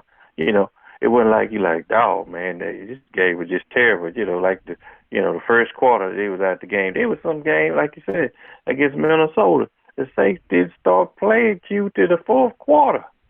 Yeah. I mean, how did you just on Thorazine or something for 3 quarters? Then you wake up, we are in a football game. We want to play now. But Q, it was too little, too late then. Yeah, that was ridiculous. That whole game to me was just absolutely ridiculous. They didn't start playing until like 5 minutes of the fourth quarter, and they couldn't even execute a 2-minute drive. I mean, it was just embarrassing, man. Inside of your own building, I couldn't fathom it, man. It was just didn't make any sense. But I mean, we have to learn from the past, man. Bottom line, 3 unsuccessful past playoff appearances, despite the 13-13, people not falling for the regular season okadoke no more. It's got to be. We have to carry the success from the regular season into the playoffs. That's how it's divided. And the Saints were rolling in December. Drew Brees was on an unnatural high. He was rolling into the playoffs, but just could not translate the success into the playoffs against this team. And I think it was just not following the scouting report, not executing the proper way. And of course, you had injuries to key persons that you go. In retrospect, go back and listen to. Mike Thomas had a broken hand in that Minnesota game. That explains a lot. And also Cam Jordan dealing with a muscle completely tore off the bone. He dealing with all kind of stuff, and he was not even impactful. So that explains a lot about that game as well. So it just more the same. And then we sit there getting angry and frustrated with them and didn't even know what was really going on. Don't even know what's going on. They played bad, but they played bad because they were hurt, but we didn't know. Didn't know. Didn't know. But you know what? Y'all pay go get in trouble with Roger Goodell. Keep on pulling that mess. You know how he is. Yeah, that don't make any sense for him not to be reported. But anyway, had he set these players down, the Saints would the Saints have had a chance against the Vikings without Mike Thomas or Cam Jordan? Oh no. Okay, so from a perspective, I can understand why he did it, but it'd be terrible, almost impossible. I wouldn't say impossible, but it'd have been very difficult for the Saints to beat the Vikings without Mike or Cam in that game. Right, even though they weren't 100%. You know, Loomis should put Cam a $20 million thank you check for that, because most players would have missed the whole season for a serious injury like that, Q. Right. It's just they're special players, man. No doubt about it. Oh, yeah. But I'm going to let you go, Q, but I appreciate you, man. But like I said, keep telling the truth, whether we like it or not. Hey, like I said, it may not be good to us, but it's always good for us. Appreciate you, Brother Paul. Have a good one, my brother. Same that to you, brother. Who that to you? All right, now. That's Brother Paul out. What's going on, Gundam? How you feeling, fam? You still with me? What's going on, man? Hey, look, I just want to say, long-time listener, appreciate the show. I just got 2 things. I'm going to make it quick because I know you got other callers. Quite some time ago, you said about the kid Jordan Love, that to keep an eye on him. I'm seeing this kid's stock rising, and it's like, I don't know how you get your information, but I just want to say good shout-out to you concerning this kid Jordan Love, because it's like, this kid's going to be a beast. I hope we can get him, but it is what it is. The other thing was what's the state so far as bringing in talent? Because it just seems like I don't understand, why don't they bring up people from the practice squad? I mean, I just think it's a team philosophy. If you go back and kind of pay attention to the history of the Saints with dealing with the practice squad, it's always been kind of a 50-50 deal with them. Like they'll stockpile talent there initially to try to hide it away from teams, and then they'll have really talented guys on the practice squad, and then they'll let them walk. Like what happened from Louisiana Tech. From the running back from Law Tech that we drafted, Baby Sproles. What was his name, man? Bo. Help me out, family, in the chat. I can't remember the man name. He was taken off our practice squad by the Philadelphia Eagles, and he's with them now. Wow. But that's what I'm saying. At times, the Saints don't necessarily do a good job of developing the talent off the practice squad. That's why I'm saying teams like the Philly, I like how they use it, because they actually use the practice squad as an actual extension of the active roster. And I think that's a very fundamental method to use it as, because those players that's on the practice squad are exposed to your verbiage of the team. They're exposed to your schemes and everything. So you will want to draw from those guys. Boston Scott, that's his name. Thank you, fam. Boston Scott, thank you. The running back from Law Tech. Thank you. But that's something like the Saints are not that good at doing. I mean, they'll take a few guys here or there. Ultimately, like what happened with Dan Arnold last year before he got cut. They brought in some guy, Vanderland or whatever his name is. We don't know who this guy is. And then they promoted him to the active roster past a guy like Arnold, who was on the team, who's familiar with the system. Or exactly what happened to, what was his name as well? It was several different circumstances. Thank you, Donovan. Appreciate your donation, Donovan. Appreciate your family. Big ups to you. Appreciate that. But it was several, incidents that occurred with the Saints, man, where they would, with Hogan, with Krishan Hogan. Krishan Hogan came straight off the street and went right past guys like LaJordan Humphreys, like Emmanuel Butler. Guys like that went right off the street onto the active roster past guys that were fully exposed to the Saints playbooks or schematics in one form or fashion. They had more familiarity with what the Saints was going on. This guy didn't know a damn thing. He was on the active roster. Just don't understand that. I don't get that. Do you think it's politicking, or do you think it's just something to deal with how that personnel packet is being put out to where they can bring someone in that can immediately get in and pick up their packages? I think it's just Coach Payton not having enough confidence in the talent there. I just think that, to be honest with you, bro, because the truth be told, he showed multiple examples that if you're talented or explosive, he will use you. Case in point, I made mention of it earlier in the show about Taysom Hill. Taysom Hill is a guy that's a freaking quarterback, bro. He's a backup quarterback, but Sean Payton's employing him as a wide receiver, as a tight end, as a special teams player, as a running back, as all this. He has a player in 4 different positions on the team because he doesn't see the same drive or determination from players at their own positions to do what a quarterback is coming into. You know how embarrassing that must be to some people. People not looking at the psychological effects of it, to have a quarterback, a backup quarterback, not even a second string quarterback, but a third string quarterback that's coming into your room, coming into the wide receiver room, coming into the tight end room, coming into the special teams room, and outperforming the guys that been in there, and then getting credit for it. Well, see, I was a big Taysom Hill fan until you pointed out, because I'm just a fan. I love my Saints. I've always been a Saints fan. But you pointed out, I think it was a couple of months ago, concerning why you got him playing all these different specialties. You got to go to the team meetings for kickoff, for offense, special teams. So my thing was, I'm seeing a person that's all around talent, but not seeing it so far as honing his skills for that position. And when you brought that, and broke it down for the fans, I'm like, okay, I see what he's what he's getting to and what he's trying to pretty much get across to the fans. This is what you have to look for in order to be ready for that position. Right.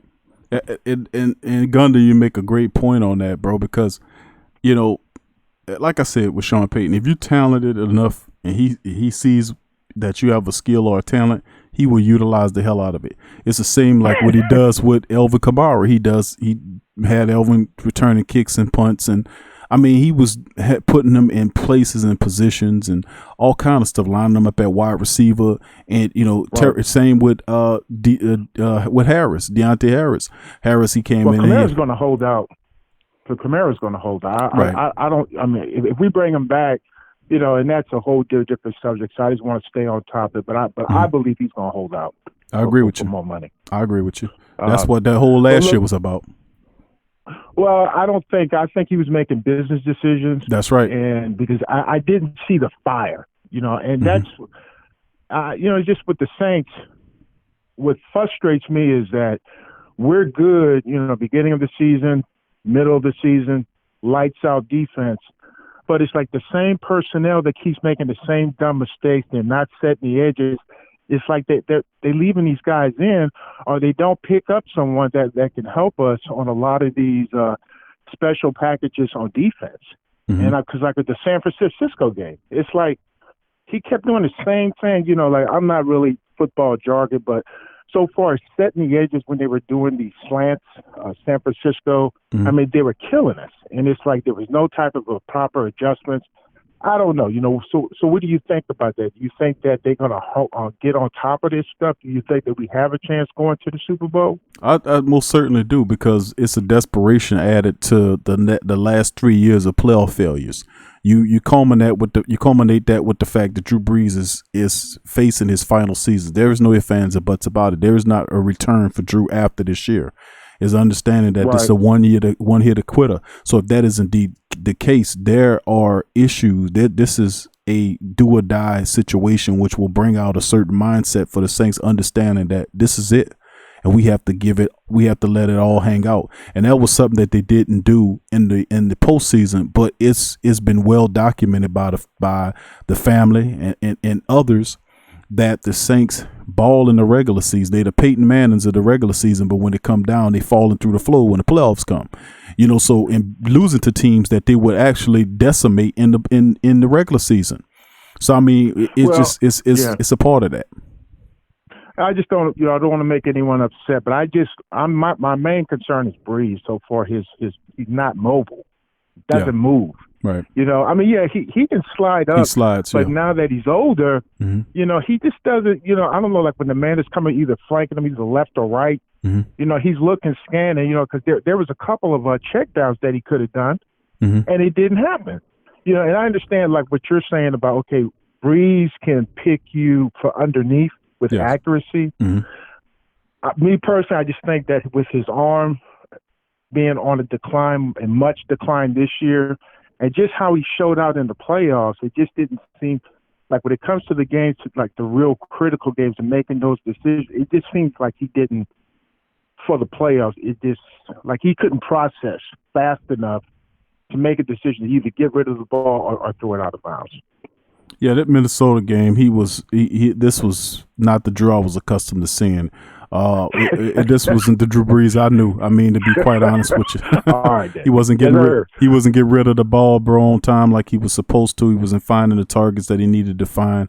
The fact that he was holding the football out on the fumble like a loaf of bread, and the guy hit him and the ball came out. I mean, that's not Drew Brees that I know. So that's what made me get. I was really upset at the fact that I was like, okay, he getting to an age, and I was like, that 2-minute drive. Well, it wasn't even the turnovers. The fact that he underthrew Ted Ginn Jr. for the interception. The fact that he fumbled the ball like a loaf of bread when the guy hit him. That wasn't what really done it for me with Drew Brees and saying, okay, the game might have passed him by. The fact that he could not execute a 2-minute offense in the last minutes of the game to get the touchdown, that right there, when I've seen him do that so many dozens of times, that to me said, damn, he can't even. I mean, he went up there, didn't even check to see if everybody was set, and just hiked the ball. That is so unlike Drew, and incurred a penalty, which came with a runoff and a loss of yards. So that was insane to me that he was doing that. He was committing these type of rookie type mistakes in this playoff game. He's a first baller. He knows better than that. So, but even Hall of Famers have bad games in the playoffs. So I kind of get at to him on that. So, but he's coming back, and the thing is, don't rely on Drew Brees like that. You got to be able to give him all the weapons around, which means if you compliment him with another wide receiver, give him a slot man, because that's something that the Saints haven't had for the last couple of years, is a slot guy. And the Saints offense always takes off when we have a good slot man. We don't have it. Well, the thing is, I know that with your analyst and your insight and what you give the fans, how is it that, this kid Love, I mean, how did you know about Love back in the day in 2019-18? I think you were talking about this kid, Jordan Love. How did you know that he was going to blow up like this? I mean, Jordan, because truth be told, if you go back and you watch footage of Jordan Love, and he's 6'4", and he had better years. Go back and look at his years prior to this year. This year he had an off year. He really came on the scene this year because he played against LSU. LSU tore him up in that game. But he was a guy. He was a guy that people they were talking about. But the truth be told, if you go back and watch his footage, he makes the throws, the pro throws. He stands tall in the pocket. What I like about him is he has really good habits for a young quarterback. He occupies the pocket with a command. He stands tall in the pocket. He has a strong arm. He's accurate. Right. He moves when he has a great pocket awareness where he can be able to get out of the pocket, but yet not show you that he's a scrambler. He keeps his eyes downfield while he's moving away from the pocket to make a throw. He just didn't turn into a runner. He's still looking to be a quarterback, and at the last minute becomes a runner. I mean, he's not. The guy is actually so. Yeah, I mean, but the thing is, how I knew about Jordan Love is that I also do college shows too. So I'm kind of keeping an eye on a lot of talent too. So I mean, I do because none of the major analysts was even talking about Jordan Love. At least I don't remember. No, I mean, they were mentioning him, but they wasn't mentioning him like this. I don't know who he signed with, but whoever he signed with, whatever agency he signed with, they got a lot of stroke because they're elevating them over guys like Jalen Hurts. If you notice, Hurts and all these mock drafters, all of these, all these boards and the prospect boards have Jalen Hurts like 6th or 7th out of all the quarterbacks, and I'm like, how is that even possible?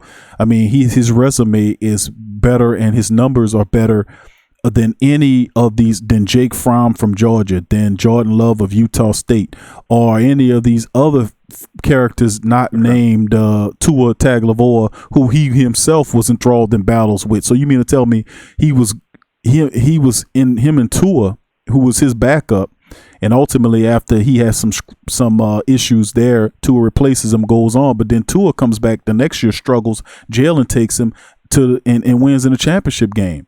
You know what? Tua was failing. Wow. So I mean, then he goes to Oklahoma, goes through the portal, goes to Oklahoma, takes their team to the college football playoffs.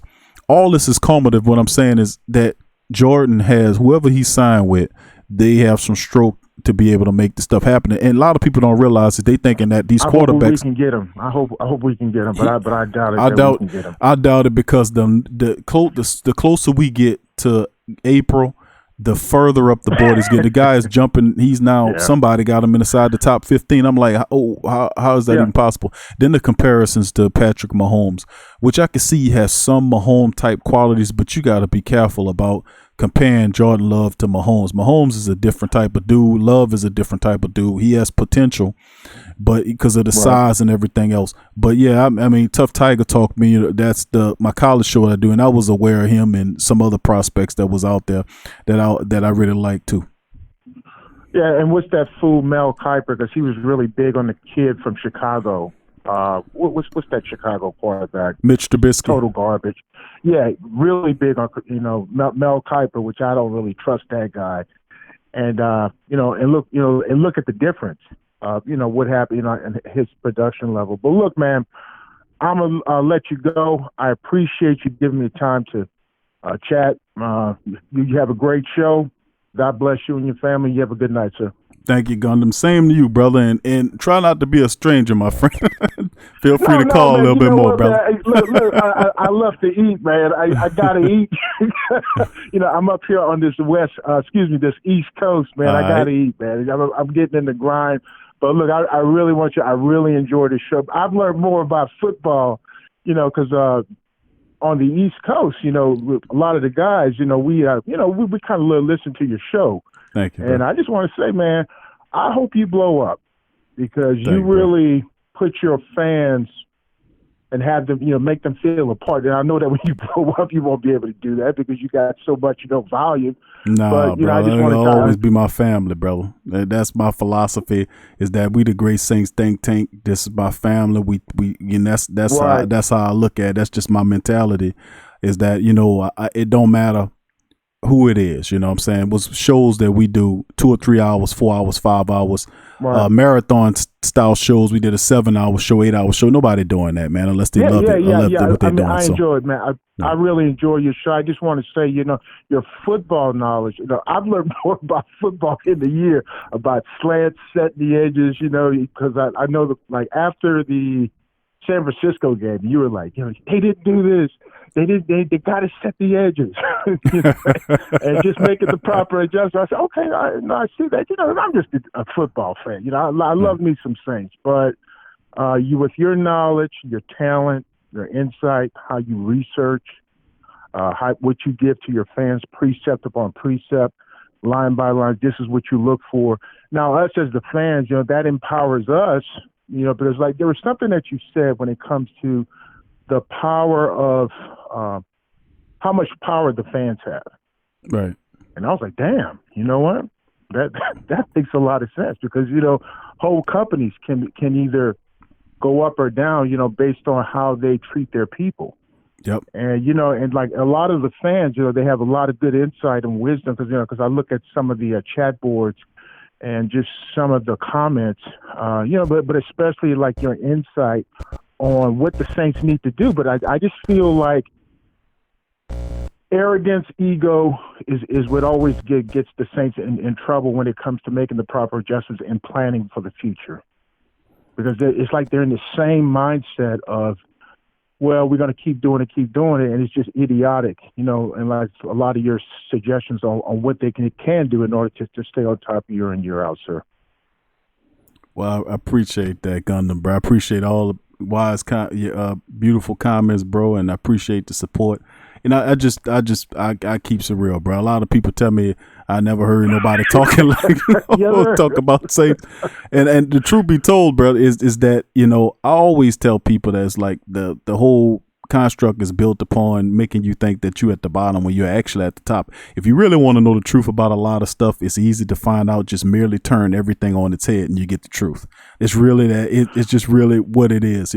Like a lot of the things that the presets that it are given, I kind of compare it to that of buying a microwave out of the department store. As soon as you put it, you plug the microwave in, it's preset at 12 o'clock. Why not? It blinks at 12 for you to read, and it's preset thinking, and we don't play that. It's the great Saints think tank. We critical thinkers here, and we critical think everything, life, sports, everything.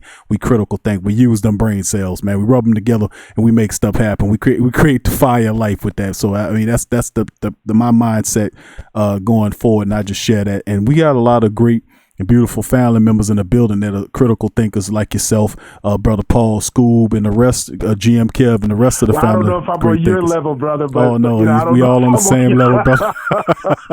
Nah, man, like I said, I'm just old country boy from really West Coast, but I say I'm from Louisiana in honor of my parents. Okay. But your show, I could be wrong. If you keep doing what you're doing with your football knowledge, because I'm like, man, this guy was saying this like several months ago, and now they're saying it on ESPN. I wonder, are they watching the show? Are they, and because, so that's when I started watching a little bit more. So, okay, well, let me check this show out here. There were some other shows from, I think, New Orleans. This one guy, I'm not going to call out the show because I don't want to, badmouth anyone, but just how you make the fans feel welcome. Your knowledge. You don't be spitting a lot of junk. A lot of your stuff is factual, it's detailed, it's clear and concise, and how you break it down, like especially the defense. Because like I said, I was one of the ones, I'll be honest with you, I was a big Taysom Hill fan. Yeah. You broke it down to where, okay, Gunman, that's great and good, but this is what you have to look at. Why is Sean Payton using all these positions? If he really was invested in this kid, he would have had him, bringing him up, what's it called, the maturation process so far as mentoring. Right. And I was like, damn, you know what, Big Q, right. And I just much apologies for that because, and I'm saying that in a respectful way because you taught me something. You taught me about different defensive schemes. This is what they need to look for in personnel package when it comes to the draft. Because, like I said, I'm a big Saints fan. I've always been a Saints fan. I just think that the small market, at least what they consider small market here on the East Coast, I think there's a lot of hate on the New Orleans Saints, as a team. But that's another topic to be discussed because there's just certain things of how they do when it comes to certain calls that I don't agree with, and it's always geared towards where the Saints are struggling, but that's something that you kind of taught your fans. This is some of the stuff that you need to look for and having a discernment skill. So look, man, I don't want to get off on a tangent. I'm going to let you go. Thank you so much. I enjoy the show. Always going to watch the show. And again, I hope you blow up, brother. Thank you, Gunn. Appreciate you, bro. Who that to you and be safe out there, my friend. All right, my man. God bless you, brother. Take Same, care now. Bye-bye. Same to you. Bye-bye. That's Gundam, man. Gundam, long-time listener, bro. Glad he finally called, man. Good to hear from the brother, man. Big ups to Gundam. Big ups to Uncle Paulie with the call. Great facts, great information from the family, man. Good to hear, man. Appreciate all the family members in the chat. Please feel free to hit the like button. Appreciate that, bro. And that's just the mentality I have, and a lot of the family members in the Great Saints Think Tank understand my mentality is that we all one, and regardless if I blow up or not, you know, we gonna still be here talking that Saints, man. That real true Saints talk is something. And just to comment on that, brother Gundam, man, is that the Taysom thing, man, was a lot of people didn't want to hear, bro. They didn't want to hear. They thought Peyton, but I know Peyton, not, you know him as a person, but, you know, from a psychological standpoint, you can pay attention to people if they give you enough of, let's see, what's the word I'm searching for? If they give you enough footage, let's just say footage for a lack of better words. If you get enough footage or enough interviews or whatever, like over the last 10 plus years of Sean Payton, I've been able to basically kind of work out like a psychological map on how he tends to handle business. You know what I mean? And how the Saints tend to handle business. And they don't very far often tend to stray away from that psychological thinking. You know, every now and again, they'll do something out of character, but pretty much the norm is what the norm is with them. And I understand what Sean Payton was doing with Taysom Hill before others was talking about it, because I'm a believer and studier of people. I'm a studier of people. I love learning about the mind, and I understood by paying attention to Sean Payton and the verbiage that he used based upon past situations, how he tends to engage other people. The quarterback situation with Teddy Bridgewater, I paid close attention to it. And it's beginning to repeat itself. So a lot of this is in repetition. It all operates in cycles. You just have to pay attention to the cycle. And then that's how I knew that he was full of bunk with Taysom Hill. Now people are now writing articles that Sean Payton is building him up to trade him. And the truth be told is, what good is he called him Steve Young, right? That's foolishness. We know that's a bunch of hogwash. He's not Steve Young. He's a talented person. I mean, listen, I wanted him to play the man, but he's not going to play him at quarterback this year or any other year. If you can't play him at quarterback at 30, don't expect to play him at quarterback at 31.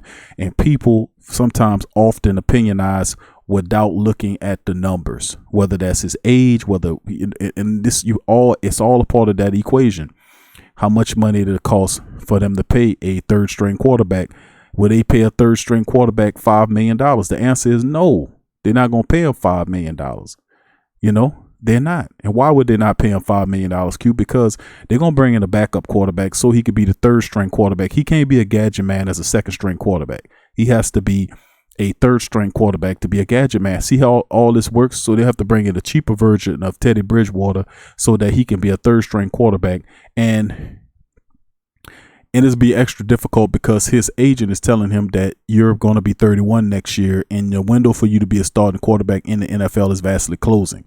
You're taking hits as a tight end, as a wide receiver. You're doing all this and you're catching touchdowns, but you're not catching touchdowns at a volume where you can get paid off of it. See, as a gimmick person, he just goes into a bunch of other stuff.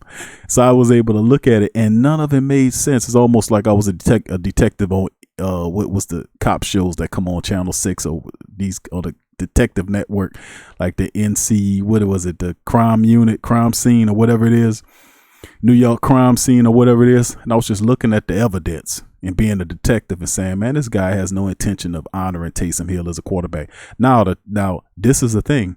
If he really wanted Taysom Hill, why would he wait all the way until free agency to start before he signs him as a quarterback? Why would you let the market dictate to you the value of Taysom Hill? If he's that valuable, why didn't you issue him a contract before free agency started? Why are you saying why? And listen to what they're doing. Why will you release articles or leak information to your favorite press agencies to tell them, listen, we won't sign Drew before free agency starts, but not Taysom Hill. You will sign Drew before free agency starts, but you will let Taysom Hill test the market. But he's Steve Young. Would you really let Steve Young test the market if you really believed in him? See, the money talk bullshit walks. That's all I'm saying.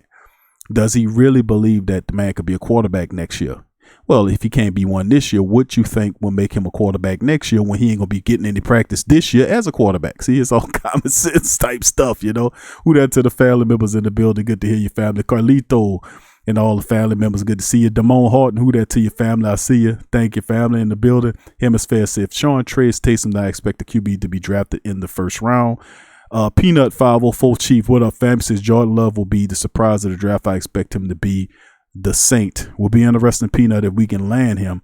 A lot of people predicted him to be gone by the time the Saints pick at 24 unless they move up to snatch him, which I don't think the Saints will move forward. They'll more likely move backwards to attain more picks. But Jordan Love would not be a bad pick, neither Jalen Hurts. I like either one of those guys to be I.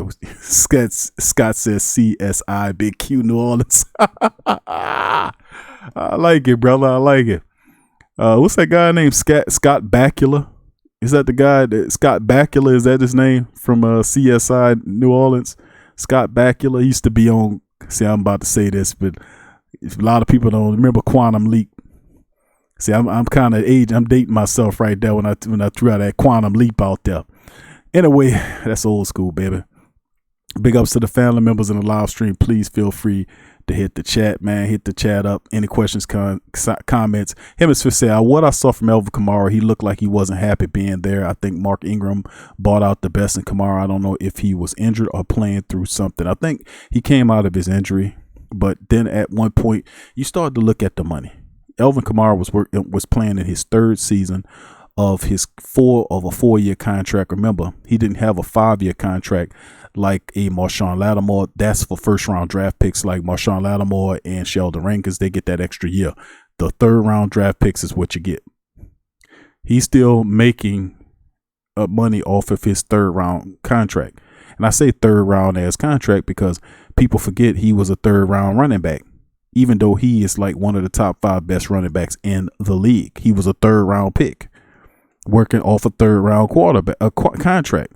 That could piss you off when you performing at a high level like that every game and the team still ain't up you a contract. But people will say we don't need to pay him. He is giving you great value for that contract, but there's not been an outrage from nobody saying, man, this is an outrage that Alvin Kamara has not been issued a contract. I've not heard anybody say that. I was the only one that actually said that.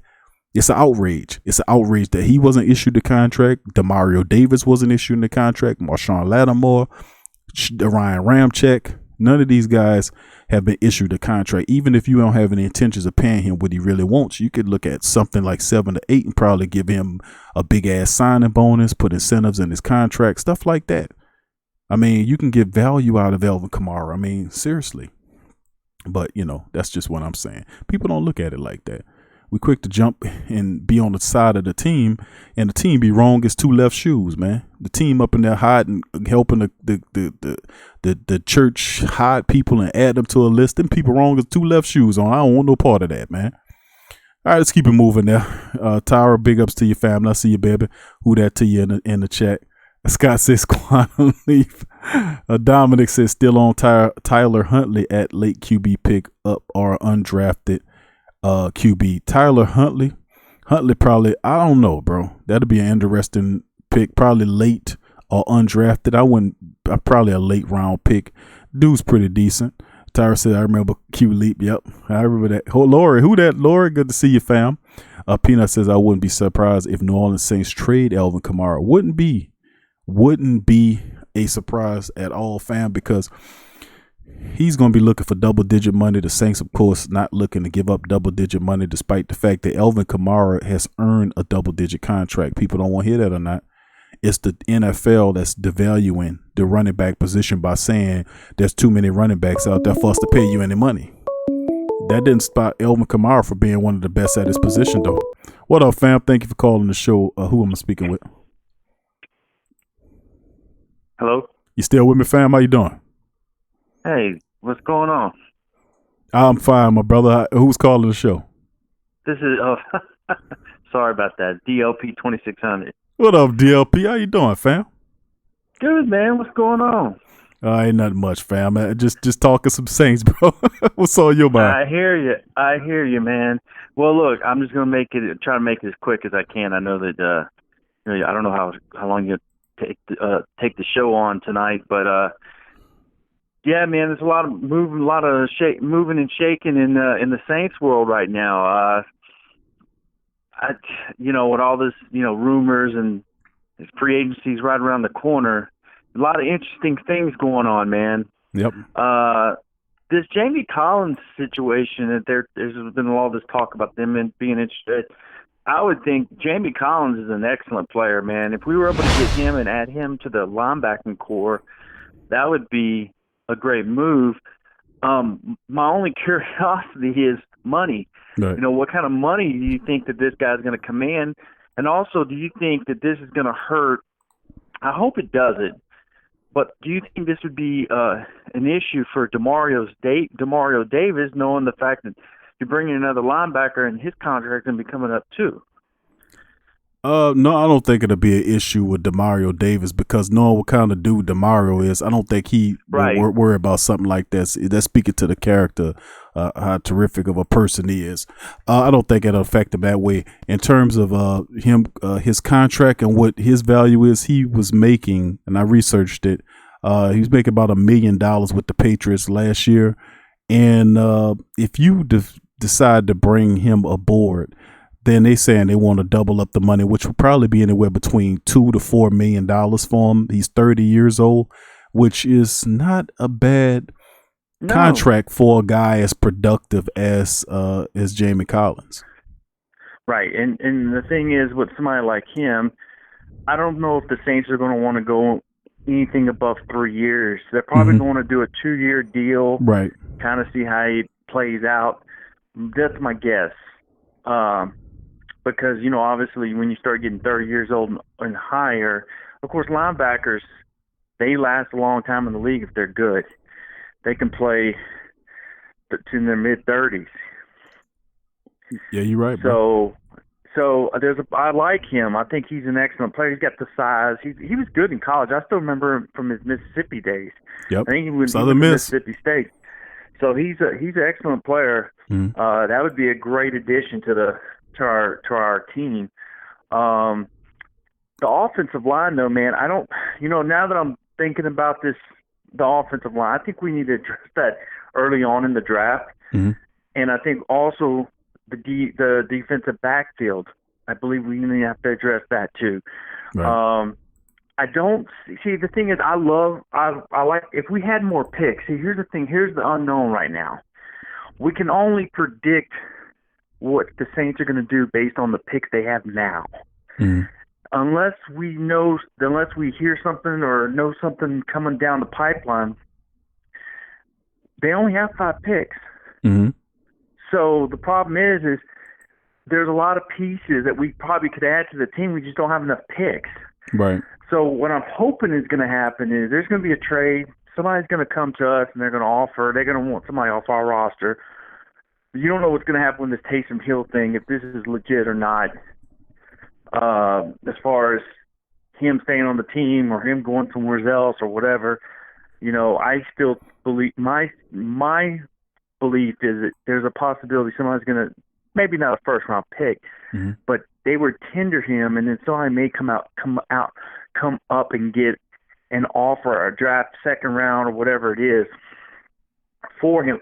I don't believe a first-round pick's realistic.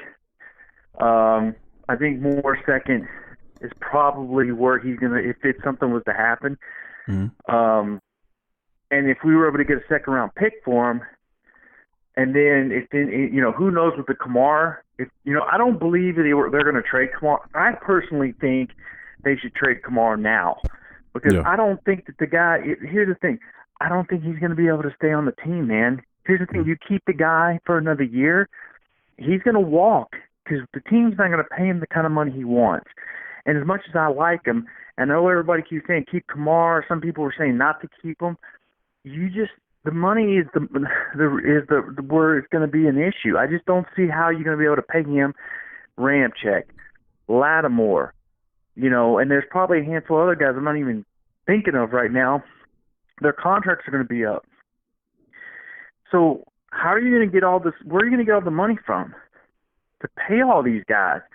The reality is, Q, at the end of the day, all these teams, they all have the same issue. Right. You're going to keep. There's going to be a handful of guys you're going to be able to keep, and some guys you're just not going to be able to keep, and they're going to walk through from free agency, being cut, or you're going to trade them.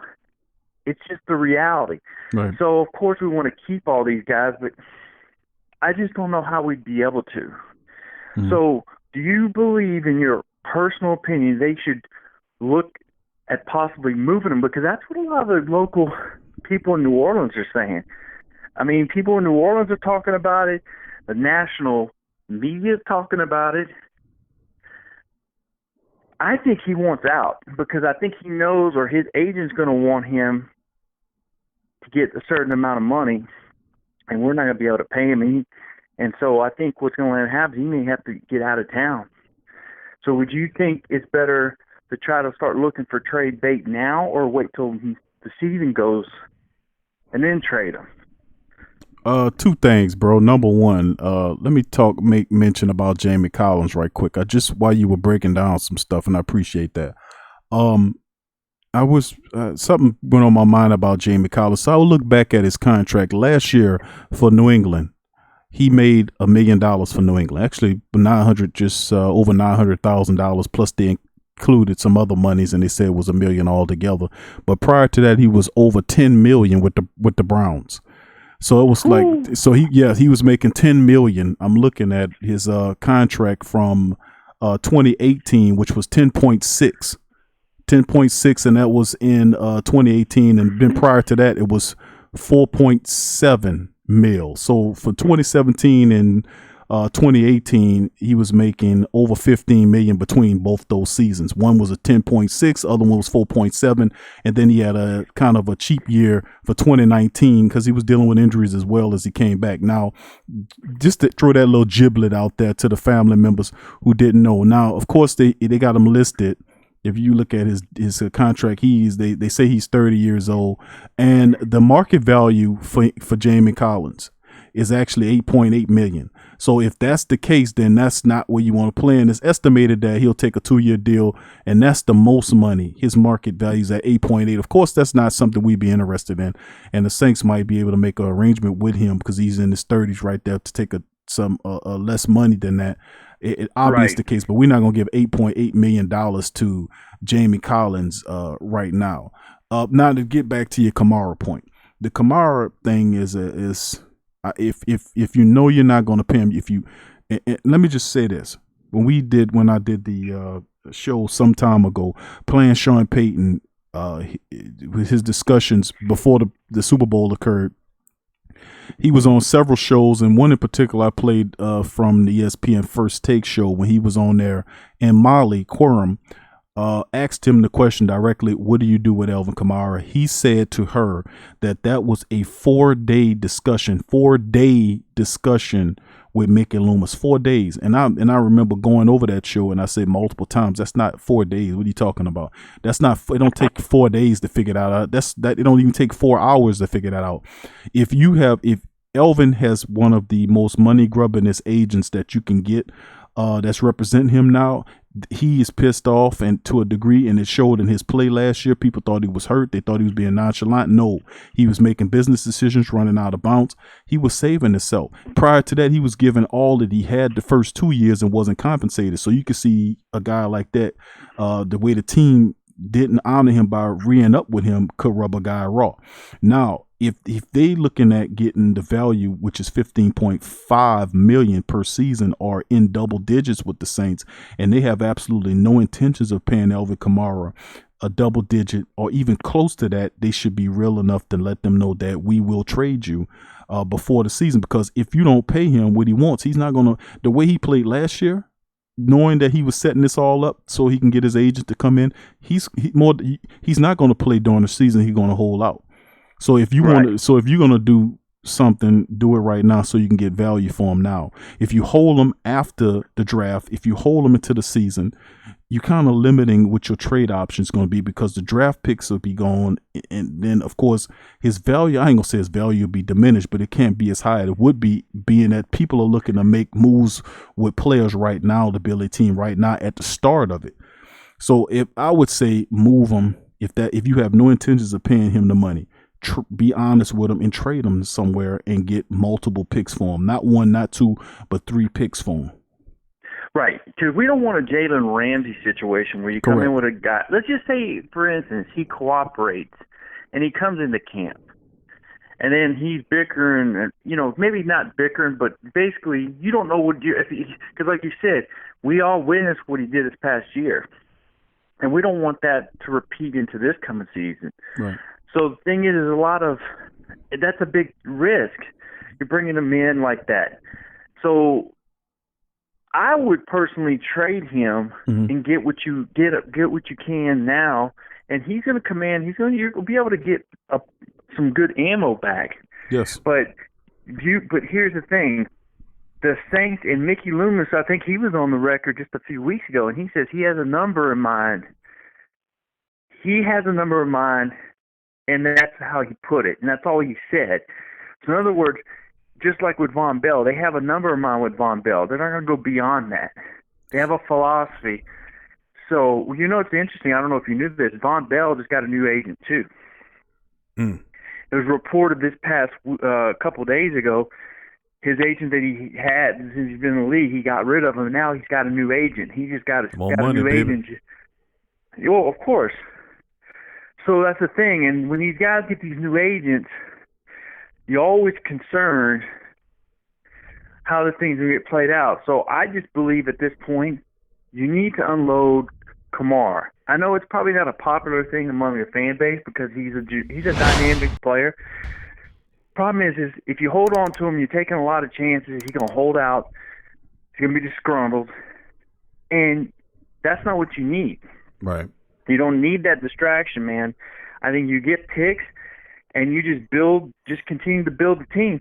We have enough talent. I love Kamar. If we can get another guy like that, there's other guys in this draft that we can get that are capable of being talented guys that's coming into this draft that we can go out and get, and we just need more picks. So offensive line, of course, we need to address that, and also defensive back. What do you think about this kid, this safety Kyle Duggar? And I like C.J. Henderson, man. If he was available at 24, I don't know if he's going to be available, but if he was to be in that spot, I would not be mad if the Saints picked him. He looks like he's going to be a good ball player, and he's got size, speed, athleticism. I think he would be an excellent player or a good offensive line. What do you think? I think Duggar. You talk about where is he from? The safety. He went to Lenore Ryan or something. Yeah, Lenore Ryan. Let's see. Duggar. I watched some footage on this kid, man. He got good speed. He got good skills, size. right? Yeah, he is. And I think what's probably hurting his prospects is that he coming from a small school. Right. But I did watch that dude play, man, and it's a few. It was what was that? That was some time ago. I remember he flashed on tape. This was a while ago, man. But I was watching footage of him doing ball drills in the combine.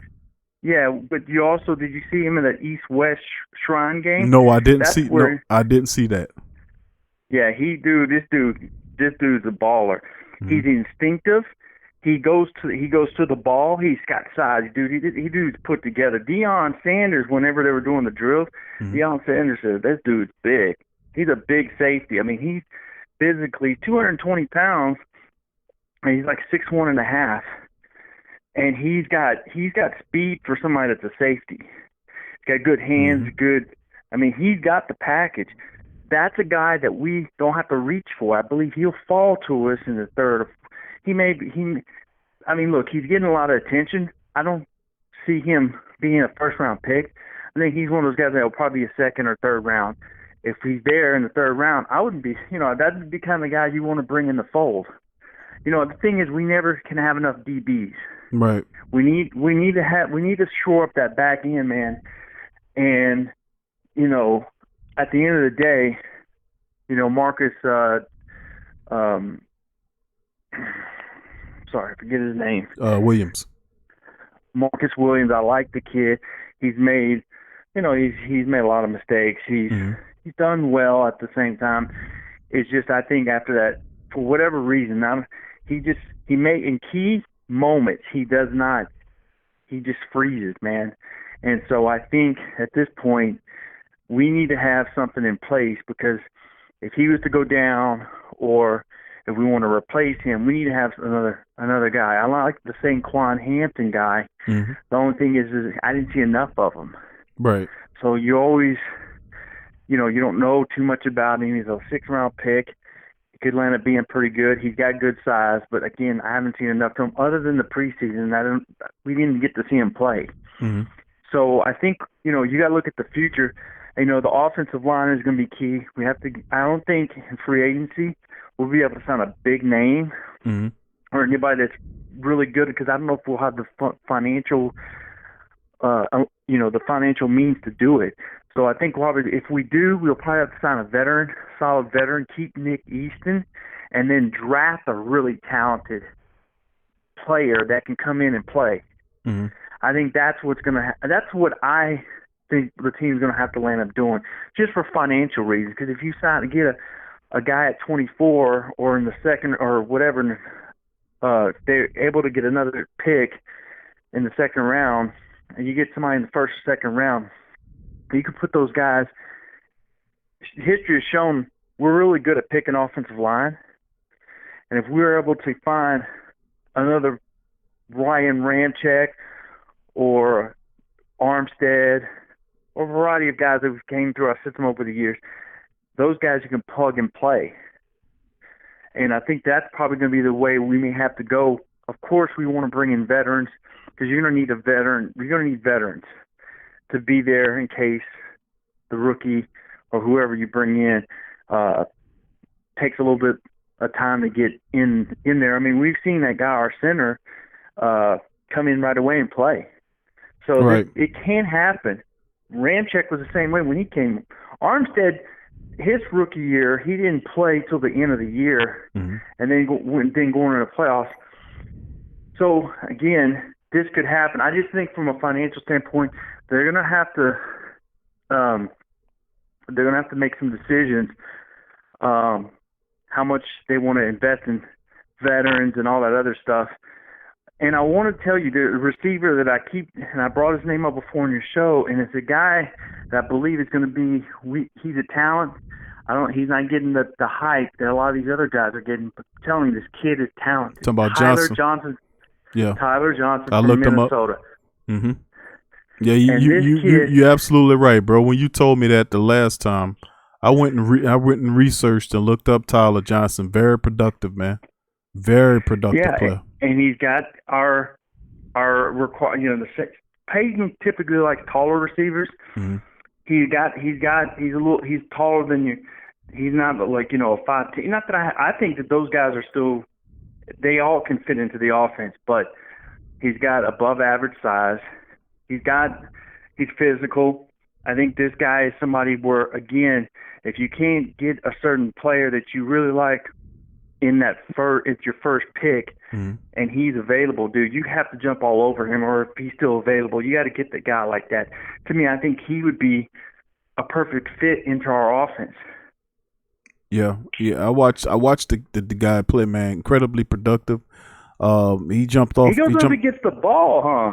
Bro, he jumps off the tape when I was watching him play, man, for Minnesota. It's just, I think he probably would be talked about a little bit more, but it's just so many very talented wide receiver. I mean, this is probably the deepest wide receiver draft in the history of the draft. I mean, it's like 20 of them. I was watching footage before the combine on them, bro, of players from all over the places, guys.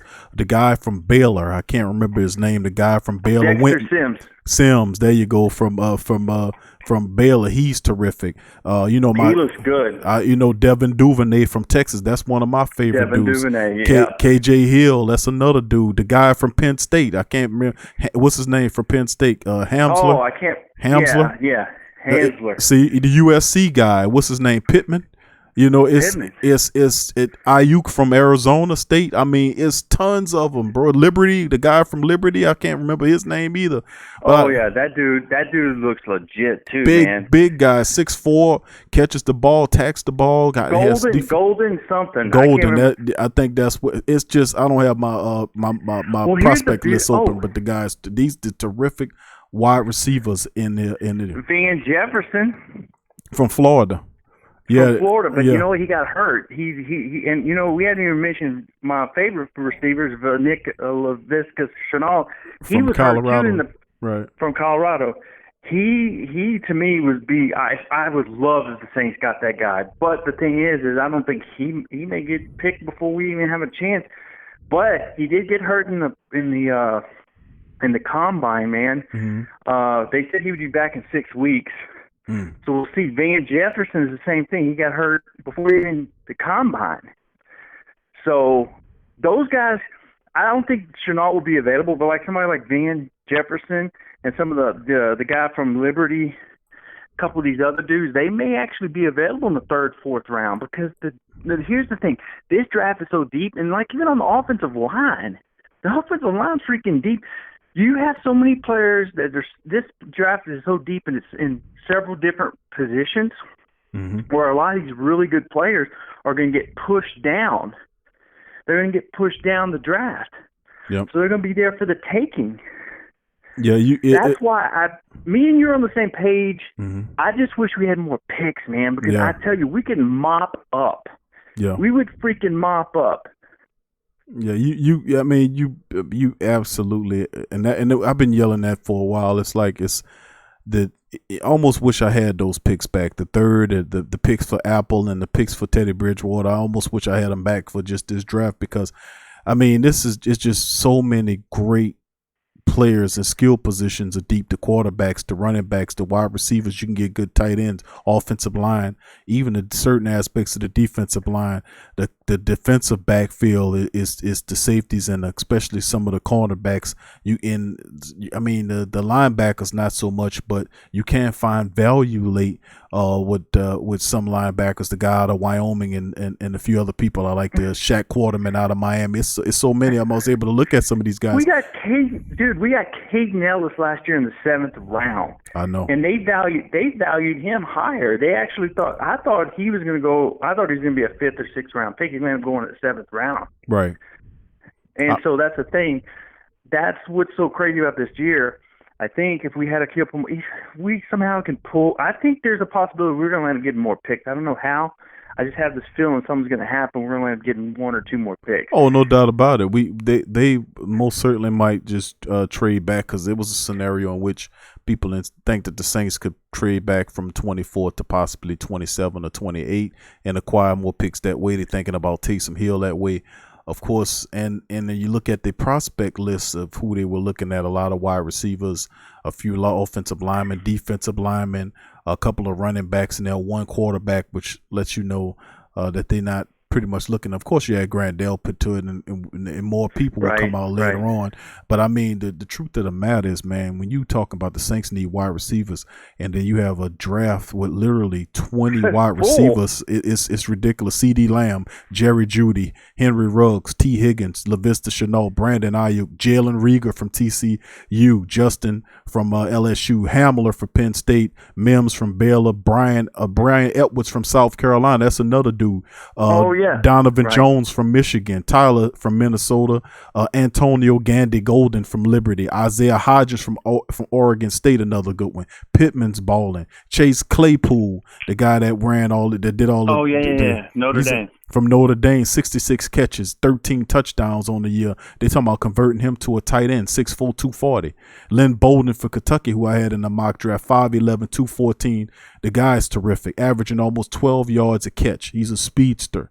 KJ Hill, Jawan Jennings, Gabriel Davis from USC, Van Jefferson, Colin Johnson from Texas, who's pretty decent, has some injuries but still very good. Courtney Davis from Texas A&M. He another dude that I looked at. Marquez Callaway from Tennessee, who has some tough hands. Not all the skills, but the dude that can be a good slot man for you.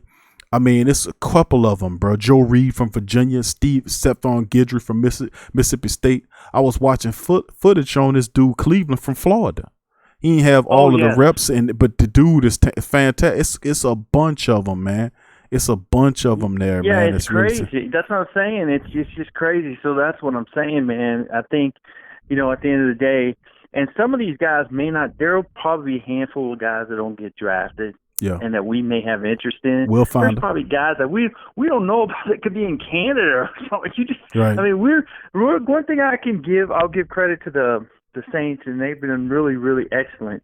Outside the 2018 draft, they've been really good at acquiring these guys that nobody knows about, or maybe some people know about them, but they basically find a way to get them on the roster, get them on the practice squad or whatever. And we've really done an excellent job.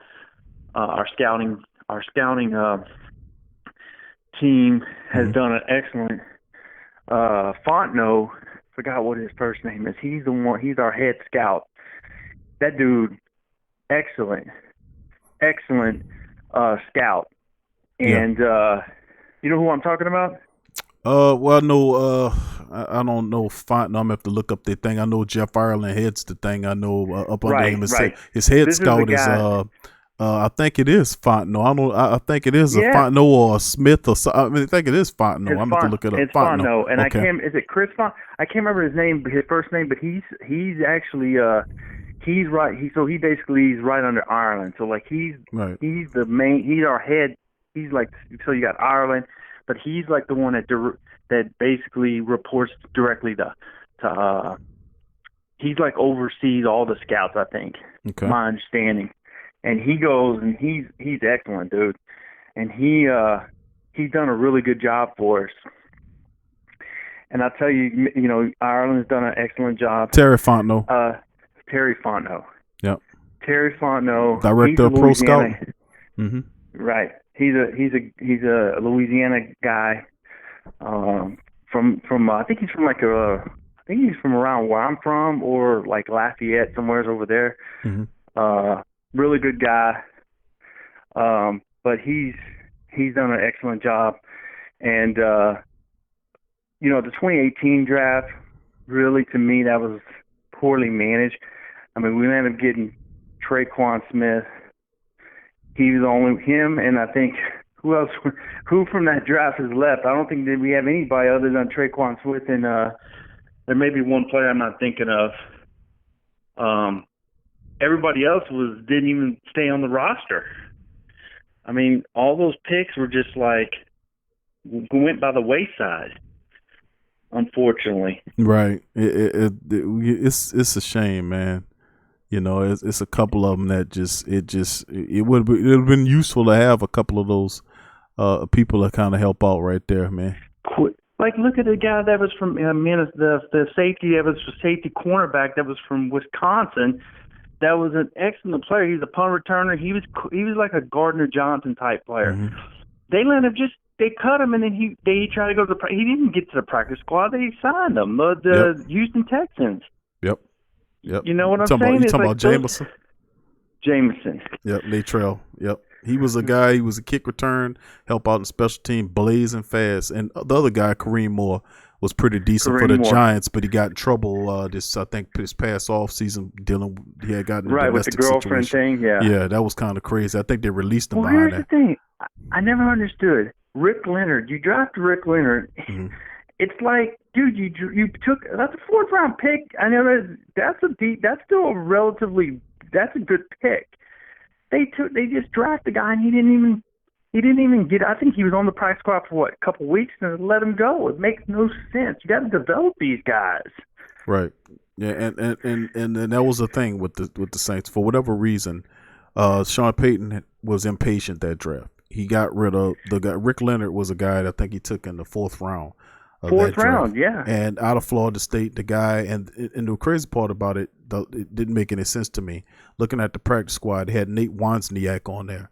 And I was like, Nate Wozniak was a converted tight end who didn't have any production in college. He was They converted 6'9". He was like 6'9" and like 280. Yep. But he never even played in I don't even know what was he, a tight end / offensive line or whatever they had in they try to make him an offensive lineman, and Rick was competing with Nate Wozniak, and that was just totally stupid. And then they released Rick Leonard and kept Nate Wozniak on the practice. I just didn't understand what was. Then ultimately down the line they held on to him, then released him, then brought him back. Then ultimately they ended up releasing him. I was like, man, come on, what is it? So I mean, that's why I say a lot of times the practice squad, the Saints practice squad is a joke. I mean, that's pretty much what it is a joke. They're not really developing these guys into nothing. I mean, they're not. When was the last time you had an impactful person that came off the Saints practice squad and seriously contributed on the Saints active roster? I don't remember anybody. Because they don't. I know they utilize had. They I know they like had that big tackle that was from Nebraska back 4 or 5 years ago, Jones, and he ended up going to Ravens. Outside of him, I don't remember anybody from on the offensive line. Maybe, like I said, I'm not thinking of. Didn't De La Puente, wasn't he on the practice squad? I won't say De La Puente was on there for a while. Then ultimately, he was on the practice squad for a while, but eventually he did make it to the active roster. He did. That's he because, played center for us. Right, he played center, and we had some issues at the center position. We had issues, period, but he played. What made him invaluable is the fact that he played all positions. He played center, guard, and they threw him in there. His last year with the Saints, they let him play a little tackle too. It's the same thing they do with Cameron Tom when he played him at center guard, and then you had Andrews Pete. They played every position except for center. And even though Andrews was a first round draft pick, but Sean Payton likes some offensive linemen. He likes to keep 3 backup offensive linemen. He don't use customarily you'll keep 4 or 5 guys, but he likes to keep 3 guys, and those 3 guys he would like them to play 2 positions, either to be a center or guard or a guard or tackle, which is not easy. You asking a guard to play tackle, that's not an easy thing to do. But you have all these other positions on your team that you're not getting any value or any position out of. I like Dwayne Washington, but what value does Dwayne Washington serve besides special teams? If that's the case, you should have kept Chris Banjo on the squad if it was all about special teams. So, I mean, it's just... Chris Banjo was an ace Pro Bowl special team player. Right. He was really good at special teams, but you ain't even using Dwayne Washington. No, you're not. He's not even using. He's not utilizing him. It's like, dude, trade him or do something. Get something value. Maybe you'll get a 6th-round pick for him next year or something. I don't know. The point is, you keep these guys on the roster. You have these other like Stephon Anthony. I liked when he came out of Clemson. We all were pulling for him. I mean, he was our 1st-round pick, but Stephon Anthony didn't. After that one season he had, and he just didn't pan out. So they bring him back and not even understanding why. I mean, he didn't do anything last year. I mean, even on special teams, they had him come on and play a couple of times in different plays. I'm like, dude, what he's limited in what he can do. Now, maybe he hasn't been developed enough, but he did go to Miami, and they worked with him over there, and he didn't work out over there. So, I don't know, man. Sometimes I don't understand the decision, but at the end of the day, you and I know the team's talented. We're still right there in the thick of things. We need to make a couple wise moves. I love Kamara. I just don't see him being the future just because from the money standpoint. If they were able to make it work down the line, that'd be great. But Ron Ramczyk doesn't get paid high. He's going to be one of the highest paid offensive, if not the highest paid offensive lineman in football. Yep, it's coming. And hey, what do you think Lattimore? Do you think Lattimore's going to want $10 money million a year? So that's the thing. And 10 so million. all these market value right now, his contract is not due until next year. Market value for Marshawn Lattimore right now is 10.1. 10.1. Wow. $10 million. and you're going to pay Marshawn Lattimore because the Saints are going to pay for a shutdown cornerback. They're going to pay for that. They're going to pay for a right tackle like Ryan Ramczyk, and once Terron Armstead gets released after a year, they'll move him to the left side to protect the quarterback's blind side. Right. So I mean, that's why I think if you think about this, that's why it's even more important that we get offensive line in this draft. Correct. Because you have Larry Wolford's contract going to be coming up next year. Yep. Next year, Armstead's contract going to be coming up next year. 2 years. Yep. Or 2 years, whatever. Yep. But you got to project it's going to be. You ain't gonna keep him toward the end of the contract, though, DLP. You're right, though. You're not gonna keep him. He's when Drew gets out of here. Don't be surprised. Terron Armstead follows him. Right, he's gonna be gone. If he does stay, it's gonna be on a reduced salary, which I don't think his agent's gonna want to. His agent's gonna want to take him to take advantage full. Because listen, at the end of the day, tackle position is still a premium position in the NFL. That cat that was in Houston 2 years ago got traded to Seattle. Clowney. And he's not even for Clown. Those guys that swapped. Offensive tackle went from Houston to Seattle, and I think Clowney went with them. Right? There's two. I don't know how. I can't remember the guy. He was an offensive left tackle. He was holding out. They traded him to Seattle. He's playing in Seattle now. Mm-hmm. He's their starting left tackle. Right. But Houston traded him because he was holding out. They couldn't trade. They just wanted picks, so they ended up trading him. They got a third, a fifth, and I think something else next year. And he's not even the player that Armstead is, but he's a starting left tackle, and he's solid. He got to the Pro. He's been in the Pro Bowl before. But my point is right and left tackles. Left tackles is always going to be a premium. Right. Armstead is still a talented guy. He's got a lot of injuries, but I believe that if push came to shove, that if we had to trade him or if somebody wanted to sign him and we let him go, he's going to get signed. Somebody's going to pay him. Maybe not, I don't think we'll pay him that kind of money at that point because he's going to be over 30 years old. Yeah, he's set up to make currently, man. It's only four Saints players right now in double digits in terms of annual money per year. Yeah. And that's Drew's not on the books yet, obviously. But right now it's Mike with his astronomical numbers. Then right behind him is Terron Armstead up between 13 to 16 million for Terron Armstead, somewhere in there. And then there are two other Saints, which Cameron Jordan is one, and the other one escapes me right now. But it's the reality is you're absolutely right. I think Terron Armstead, they'll right now currently per 51 people for 51 of the highest paid Saints on the team. The cap is at 12 point something or other, north of 12 million, and under that estimate, I think it is at 9 point something, 9.2, 9.3. But anyway, the reality is they still need to convert annual salary for multiple players to bonuses to free up the cap so that they can activate and go into free agency. Now, people saying, okay, the Saints don't have the money. Let's keep remembering in our brains here, short term here, not even long term for that matter. But just remember, we said the same thing last year and prior to that. And the Saints went out and signed a hefty haul of people that actually were serious contributors to the team's success last year.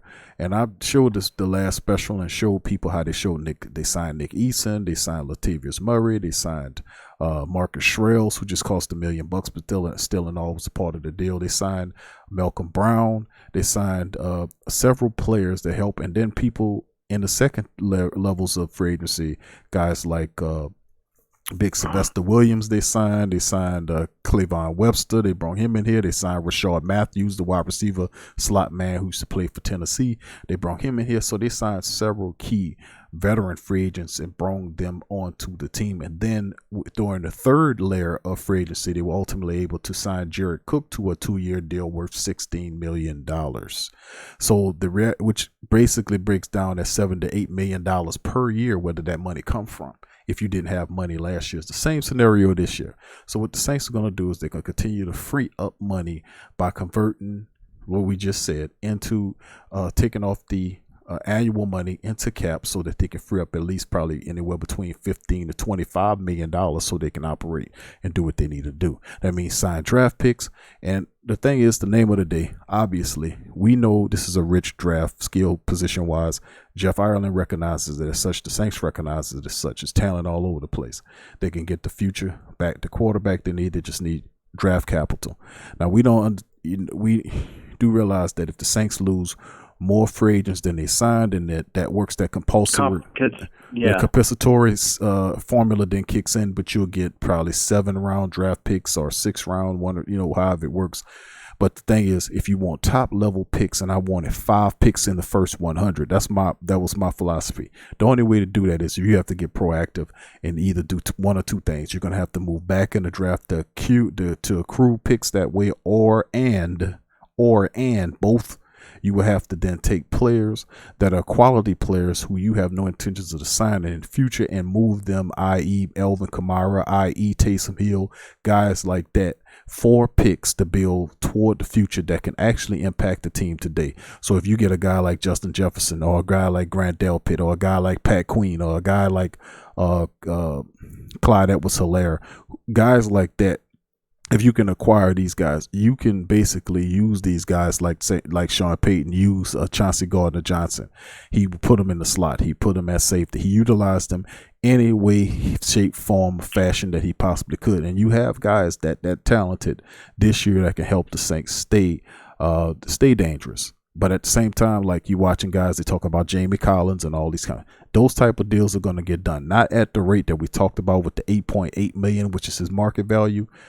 But deals like that are going to happen for the Saints, where they're going to build with veterans and keep the team moving. And that's the standpoint. They're going to do a boom or bust year with Drew Brees, in my opinion. I just see it as such. They're not going to tear the offensive line apart. You might even see them go after a second-tier offensive lineman to gap the left guard position. Then again, they might, depending on how they treat Nick Eason. See, all this stuff has to be brung out, because the Saints have series of things they have to decide on what they're going to do, because people don't realize that I went and looked up the contract for Nick Easton.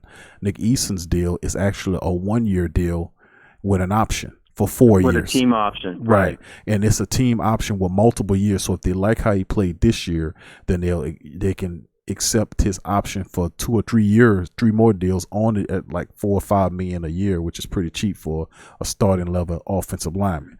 But, that's the thing. So they may want to look at keeping him, because where are they going to go get an offensive line for that price? I mean, a starting offensive lineman, he's not an old, through the draft. But that puts a quality offensive lineman. If you get an offensive, say if you accrue high picks and you're able to address the offensive left guard position because check this out, DLP. This is just my philosophy and my thought process on if the Saints are crafty enough to do this. They'll go into the draft and select a guy that could play 2 positions. He can play guard and tackle, and they play him at guard until Armstead situation the following year, and they decide on what they're going to do with Armstead. Ultimately, what's going to end up happening is Ryan Ramczyk is going to get big money to be a tackle, but you ain't paying a right tackle that kind of money. You paying a left tackle that money to protect the blind side of the quarterback. So I ultimately see him shifting from the right to the left, and whoever they draft, then they can pair him, because they're going to have to build this line through the draft, similar to like how the Colts did it when they went through the draft and built their offensive line. It's the cheapest route to do it. They already got McCoy in the middle. They got Ryan Ramczyk there, and then you have Larry Warford, whose deal's going to fall out after next year, Terron Armstead in a couple of years, and then of course you're dealing with Andrus Peats, who's not obviously coming back. So the Saints will have to replace these guys with draft picks. A lot of people say go out and get Tunney. I've seen articles about getting the guy from the Patriots. That guy is going to come in some money. He's going to come here with big money. You're going to give Tunney that kind of money, even though you're going to have Drew for 1 year with his money, and then you're going to have his dead money left, or you're going to go in the draft, get a guy that can play multiple positions that's cheap, that you can move to either guard or tackle. That's how Peyton rolled. So eventually the guy's going to have to make a move outside. You still have to build where Larry Warford is eventually through draft anyway. So whatever you're going to do, you're going to have to do it without compromising next year's draft as well. So you're going to have to accrue picks in this draft during moving assets like Kamara or Taysom or whomever that you got to move, or, however you got to move it, without touching next year's draft because you still are not out of the woods yet. So you have to be able to. You see what I'm saying? It's almost imperative that you actually have to get the offensive linemen are going to have to come through the draft. If you sign a veteran, it's not going to be for anything big money. You can't, because you're not going to have I think just because of the repercussions. I think you're going to have to get like a veteran that's, a solid veteran, but nobody that's going to be commanding any big money if you end up going in that direction. Just to be as a backup, or somebody that's like a swing guy that can come in and, basically be a guy that can play guard and tackle and that sort of thing, but not really going to get the amount of money a starter would get. You know what I mean? Right. I just don't know if they want to go with the Nick Eason, because even at that price, at his price, that's really not that expensive based on the numbers you were saying. Mm-hmm. He could be a viable guy that you plug in at right guard or left guard, center, and you're not paying him top money. Right. So that may be an option, just to keep him on the roster and then just get a couple young guys through the draft. I guess we'll just have to see what happens, man. It's very interesting how this whole thing is going to be played out, but I'm curious to see how this free agency is going to go, man. I'm really curious, and because our team is so talented, we still are right there. We're right there in the thick of things, and I think we just need a few pieces, and then you add the draft picks with a couple of veterans. I think we'll be right there in the hunt for the Super Bowl, man. So, hey, it was a pleasure talking to you as always, and to all the family. You guys have a good one. Thank you, DLP. Who that to your fam, and be safe out there, bro. Thank you, brother. Appreciate it. Bye-bye. Peace. That was DLP, man. DLP a smart dude, man, just like many of our great Saints think tankers, man. Always dropping it, man. Detailed analysis, man. And man, where you gonna get that kind of talk from, man? I mean, it's just the great Saints tank take, man. Well, that's how we do it, man. That's how we break it down, man. It's been an excellent show. Over 2 hours of great Saints content. Usually it's supposed to be on the Wednesday. I told you, hit that notification bell. Y'all never know when I'm gonna drop a surprise stream on you, and it's just fantastic, man. Brother Paul, chiming in the historian, dropping it down on this DLP Gundam call for the first time. Good to talk to that brother as well, man. A lot of smart family members in the building, man. A lot of smart family members. But you see, when applied thought, man, it all makes sense when we all put it together, bro. And that's the great thing about it, man. When we think about it, not just read the articles, but, we actually dissect and break it down and see, most of this is they just pushing sales of stuff. I don't know what it is, man, about it. Like the article I shared with the family members, the last show, about the reporter writing about Drew Brees and his deal being around $25 million. I was like, no, it's not. His deal was $25 million last year. Over the last 2 years, he signed a $50 million deal for 2 years, averaged out about 25 per year. Why would he come back at the same rate? No, it's going to be north of that. And I said anywhere between 28 to 30.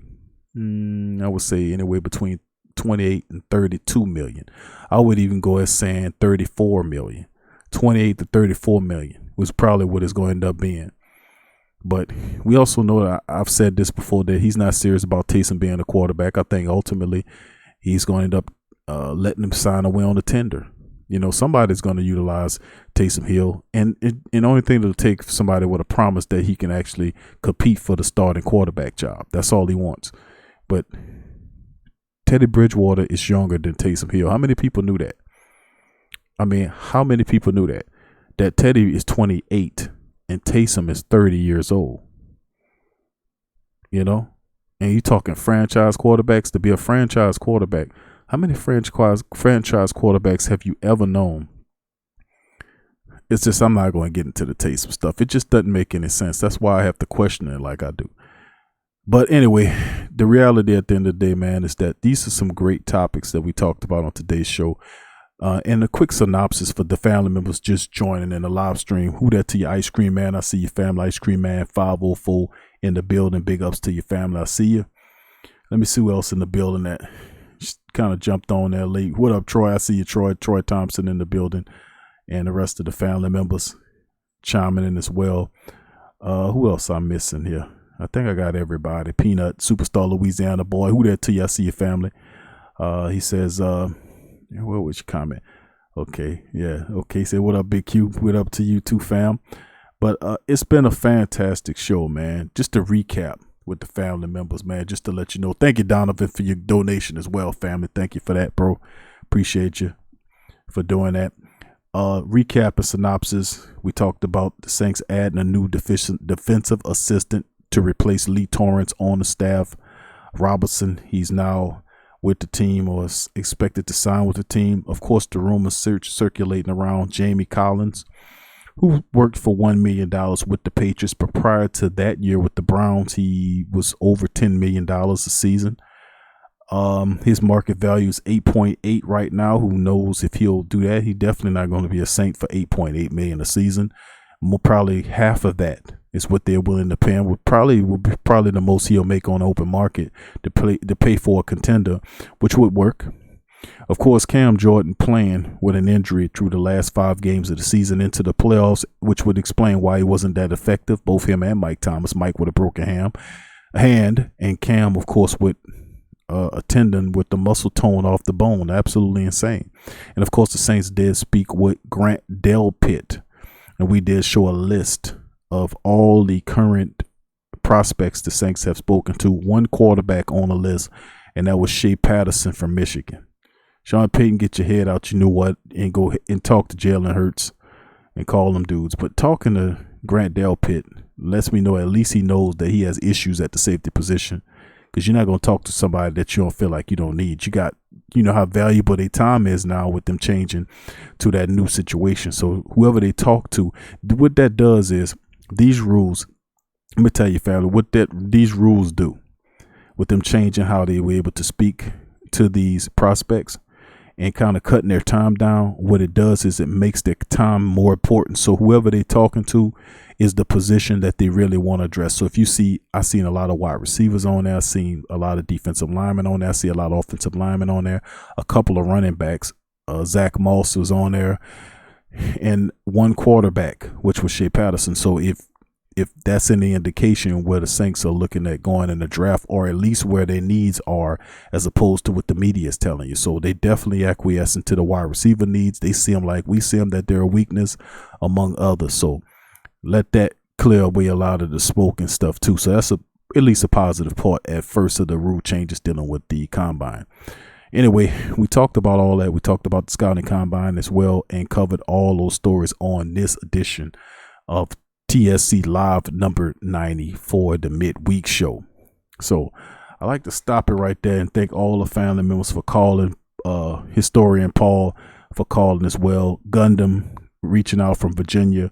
DLP reaching out from Las Vegas. Big ups to the family. Paul from Mississippi. All over the country, the beautiful Black and Gold family members of the Great Saints Think Tank chiming in on a Wednesday or Tuesday. I said Wednesday or Tuesday. To holler at the team. So, of course, as we get close to the end of the show, I'd like to advise all of the family members of the Great Saints Think Tank to know that to support the show, if you want to support and grow, help the platform blow up, you can please go to the Pro Shop. The link is in the description section below. When the video goes final, you can go to the Pro Shop. You can find the video link everywhere and anywhere on the YouTube page, or simply, like I said, just go to the description section below and you'll find a link posted in the description section so that you can go to the Pro Shop.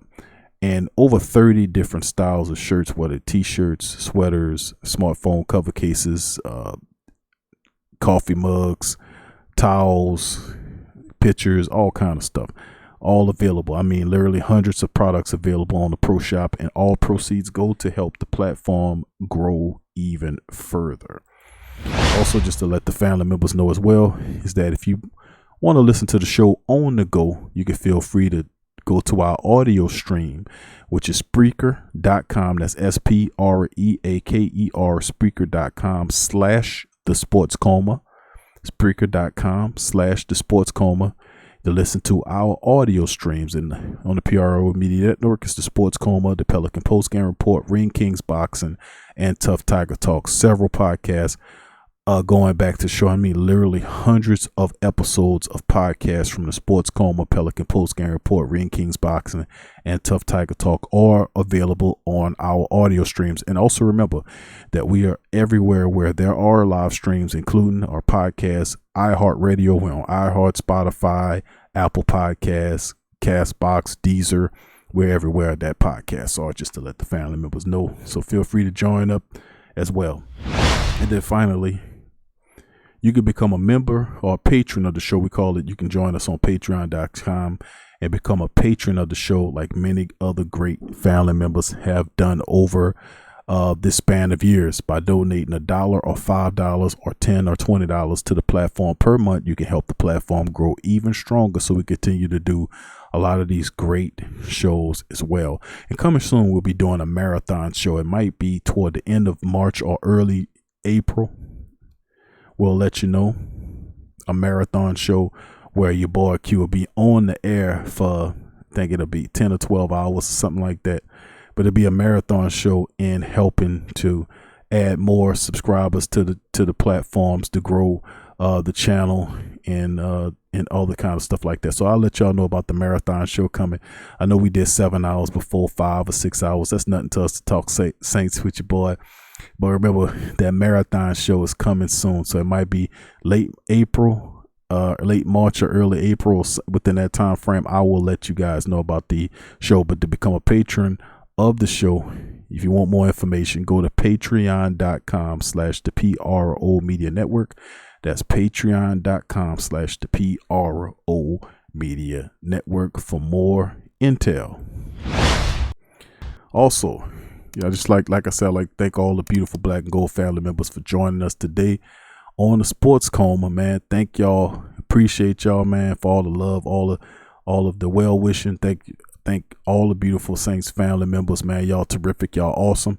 Thank y'all for joining us tonight. And before I leave, I'd like to give a shout out to all the family members in the live stream. Before we go, big outs to Kenny Sutton. Who that to you, Kenny? Kevin, GM Kevin, Jesse Jackson. Who that to you, Tyra? Who that to you as well? Let's see who Dominic. Who that to you, Dominic? Sat Scott. Who that to you as well? Thank you for joining us, fam. Let's see who else we got here. Let's see, Gundam 13. Thank you for the call, family. Big ups to you.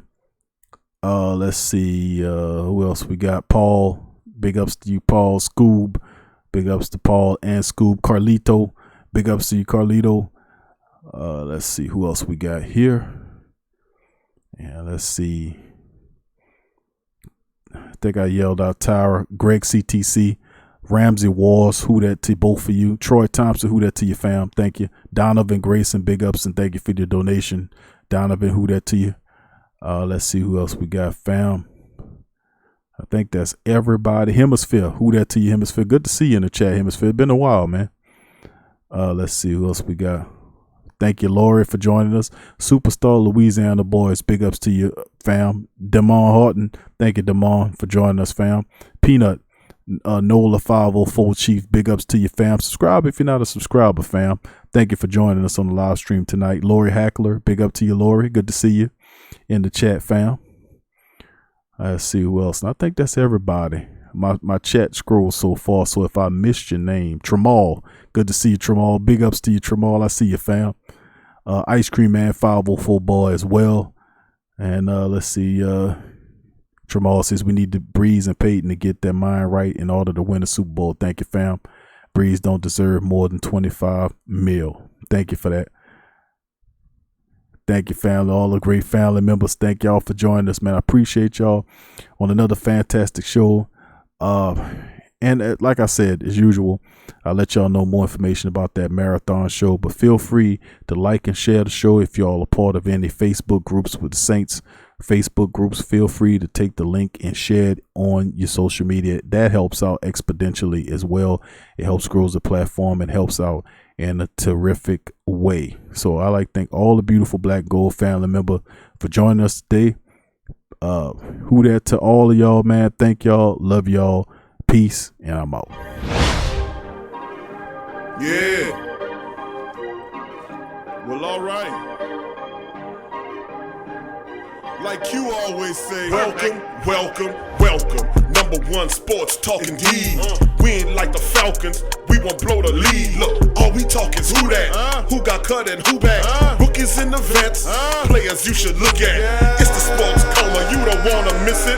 Got the pre-game party, post-game statistics. Get a visit from Sway, maybe DC or 5. It's the hottest thing smoking, Big Q and the guys. Go to YouTube Live, make sure you subscribe. Interviews inside the Saints locker room high. Talk to Drew, Jordan, Zach, Peyton, New Orleans, who that nation. Best believe when I say we bleed gold and black. Ain't a miracle or rivalry could ever hold us back. No, Beastquake, Bounty Gate, let the truth be told. It's the sports coma, all we know is say Super Bowl.